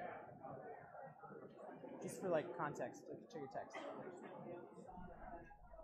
right, guys, we'll split screen it here for you so that you can see back inside of our newsroom. It's Molly and Cam. We've been here with you guys since 11. We're here on the Midday Digital News show to bring you just the current events, what's going on in breaking news. and whatnot. And we have a couple things coming in right now. We're going to see sort of where this takes us, and then eventually roll it down for the day. But we had a lot of breaking stuff at the top of the show, more so politics now. We're kind of now in and around Capitol Hill. But yeah, definitely an unexpected day of some breaking situations. Yeah, unexpectedly, derailment. Interesting day. Yeah, between the derailment in New York City at 153rd Street, and then the active shooter situation in Alabama, which obviously is wound down now, and they're back to the lockdown's over, and more politically, the vote that was the vote on the repeal of Obamacare has been postponed until after the July 4th recess because not enough votes for in the Republican hands. So they instead of putting it up just to fail, they smartly postponed it. And I have one other video coming in right here that I want to check into before we go over to the stakeout because it looks like nothing else is happening here. So I'm going to jump over and get some more information on what. They have struck bystanders in the heart of European capitals and targeted symbols of Europe's rich culture. They've also struck small towns, killed priests, imams, and rural communities. To many, this challenge seems impossible. How can we stop such relentless murder? The first step is not giving in to defeatism. We cannot accept this terror as the new norm. Some people, unfortunately, are accepting terror as a way of life. We also cannot write off this as a European problem. The terrorists want to destroy our shared values and our way of life. They want to kill Americans as much as Europeans, and we must stand together with Europe and fight this battle together. Frankly, our European partners have put up with dangerous extremism far too long. Groups openly advocating Islamic law, calling for the end of democracy, and supporting a brand of Islam shared by ISIS operate freely across the European continent. These groups are breeding grounds for extremism and ground zero for terrorist recruitment. We must not allow our Western values to be exploited by those who seek to destroy those values. And we must not allow the technology born of our free and enterprising societies to be exploited for murder by terrorist groups. Terrorists today use social media and apps to spread their hate, to fundraise, to recruit, and to advise untrained supporters how to carry out murder. They even offer plots on how to build bombs on social media. We must fight the terrorists both on the battlefield and online. Twitter, YouTube, and Facebook have taken some steps to shut down extremist accounts. We applaud those efforts and stand ready to assist them to do more. Others need to do a lot more. Specifically, Telegram, which has been described as the app of choice for jihadists, is one of the services not doing near enough. If we seriously want to defeat terrorism, we will have to bring the fight to cyberspace. Last year, I introduced the Combat Terrorist Use of Social Media Act, which requires a strategy to get terrorists offline. The bill eventually became law as a part of the Department of State Authorities Act, and we still are waiting for the administration to provide this critical strategy because lives are at stake. Additionally, we must keep the vital intelligence sharing channels with our allies open. Since ISIS made its rapid advance across the Middle East in 2014, a concerning amount of Westerners have made their way to the terrorist battlefields. This is especially true in Europe. As many as 5,000 Europeans have traveled to Iraq and Syria. Now that ISIS is losing on the battlefield, many of these foreign fighters may want to bring the fight back home and kill people where they originate from. A recent report on jihadist attacks in the West says that 73% of attackers are citizens of the country they are attacking, and as many as 82% of attackers have been previously flagged by law enforcement authorities. Sharing intelligence will help us to spot these individuals returning from battlefields. Intelligence sharing can only be useful if we protect our borders from these individuals. One of the London Bridge terrorists earlier this month was allowed to enter the United Kingdom despite being put on a security watch list. If someone has been flagged for terrorism, they should not be able to enter another country until that case has been closed. What is the purpose of placing someone on a watch list list if that person is able to travel freely. Vigilance is more critical today than ever before. The terrorists will exploit our values and loopholes to maximize death, fear, and terror. We must stand together in a fight this threat with our European allies, because a threat to one is really a threat to all. And I will now recognize the ranking member, Mr. Keating from Massachusetts, for his opening statement. Well, thank you, Chairman Poe and Chairman Rohrabacher, members there, and Ranking Member Meeks, and thank you, witnesses, for being here.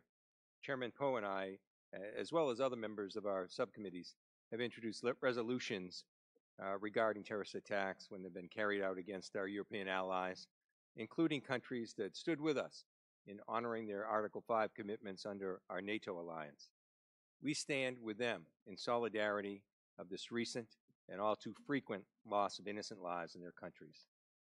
We're convening this hearing because understanding how to address this threat to our allies is not only an issue related to their security and our own, but also an arena where there's an incredible opportunity to learn from and collaborate with our European partners. Europe faces diverse and significant challenges in the fight against terrorism and extremism. At the country level, the landscape is unique to each country, with foreign fighter travel posing a significantly greater threat for some, whereas for others, the individuals carrying out these attacks were radicalized without ever leaving their country. At the regional level, our allies' commitments to open borders within the EU proved to be a challenging aspect of European integration within the context of the fight against terrorism. However, I've seen firsthand how member states and EU institutions have taken this threat seriously and how they've been working diligently to improve their collaboration around tracking individuals who may have been radicalized and in identifying the best ways to tackle this threat. They've also experimented with different models. All right, guys, giving you just a little taste of that subcommittee on terrorism there on the Hill. Like I said, the end of today, kind of a lot more political. So if you've been joining us for the show, we had a lot of weirdly interesting breaking news situations that luckily there weren't many injuries, or if they were non-life threatening earlier this morning in New York. And then, of course, the active shooter situation in Alabama, which was reportedly resolved. So we had a lot of crazy stuff sort of at the top of the show. Now we're getting more into Capitol Hill, but not a lot of movement there. You can see on the bottom of your screen there the stakeout in the Senate. That could take a little bit before people come out and speak to the press there. So with that, I think we're going to bring it back into the newsroom here, Molly and Cam, on this Tuesday. It's the 27th. And yeah, we're super happy to be here, guys, and glad that you've engaged with us throughout the day. Thanks so much for chatting along with us. It was nice to see some familiar faces and call you guys out and answer some questions as you have them. So be sure to join us, guys, on our weekday channel here. We're Fox 5 Live here at the Fox 5 DC Digital Newsroom. We're here in our little room every day, midday, from 11 a.m. into the afternoon as the news sort of dictates itself for our show. Yeah, so, as it breaks. Yeah, if something broke out right now, we would definitely be jumping around. But because we're kind of awaiting a few things, I think we're going to just take it down for the day and do our sort of typical span here from 11 to 2. So I just want to remind you guys, if you like watching us, click subscribe on our channel so you can see Fox 5 DC's YouTube channel whenever we come up. And we're going to be here again tomorrow, right, Cam? You're here? Yep. I'll be here tomorrow. Hopefully at some point soon we get this paper down. Usually you have a nice view of the media workroom behind us. You know, just people walking around, which I find to be a pretty nice, interesting backdrop. Yeah. Yeah. Nice touch, exactly. I know. So we have some stuff going on in the newsroom, but once that's all finished and we are open, we're going to open it up for you guys to watch us. So we want to thank you so much for joining us one more time. And with that, yeah, I'm looking around, see if we have anything else. Let me know your questions or comments, and feel free to follow us on all our platforms. Fox5DC.com is our website where you'll see this video, this channel embedded in the site. So if you ever can't get to YouTube, we're also on our website, Fox5DC.com. And all our web stories updated to the minute on our Facebook page as well. So check us out there. So we'll see you tomorrow again, guys. We'll be up again at 11 o'clock and see what's breaking out tomorrow. Have a great Tuesday. Yeah, we'll see you on Wednesday. See ya.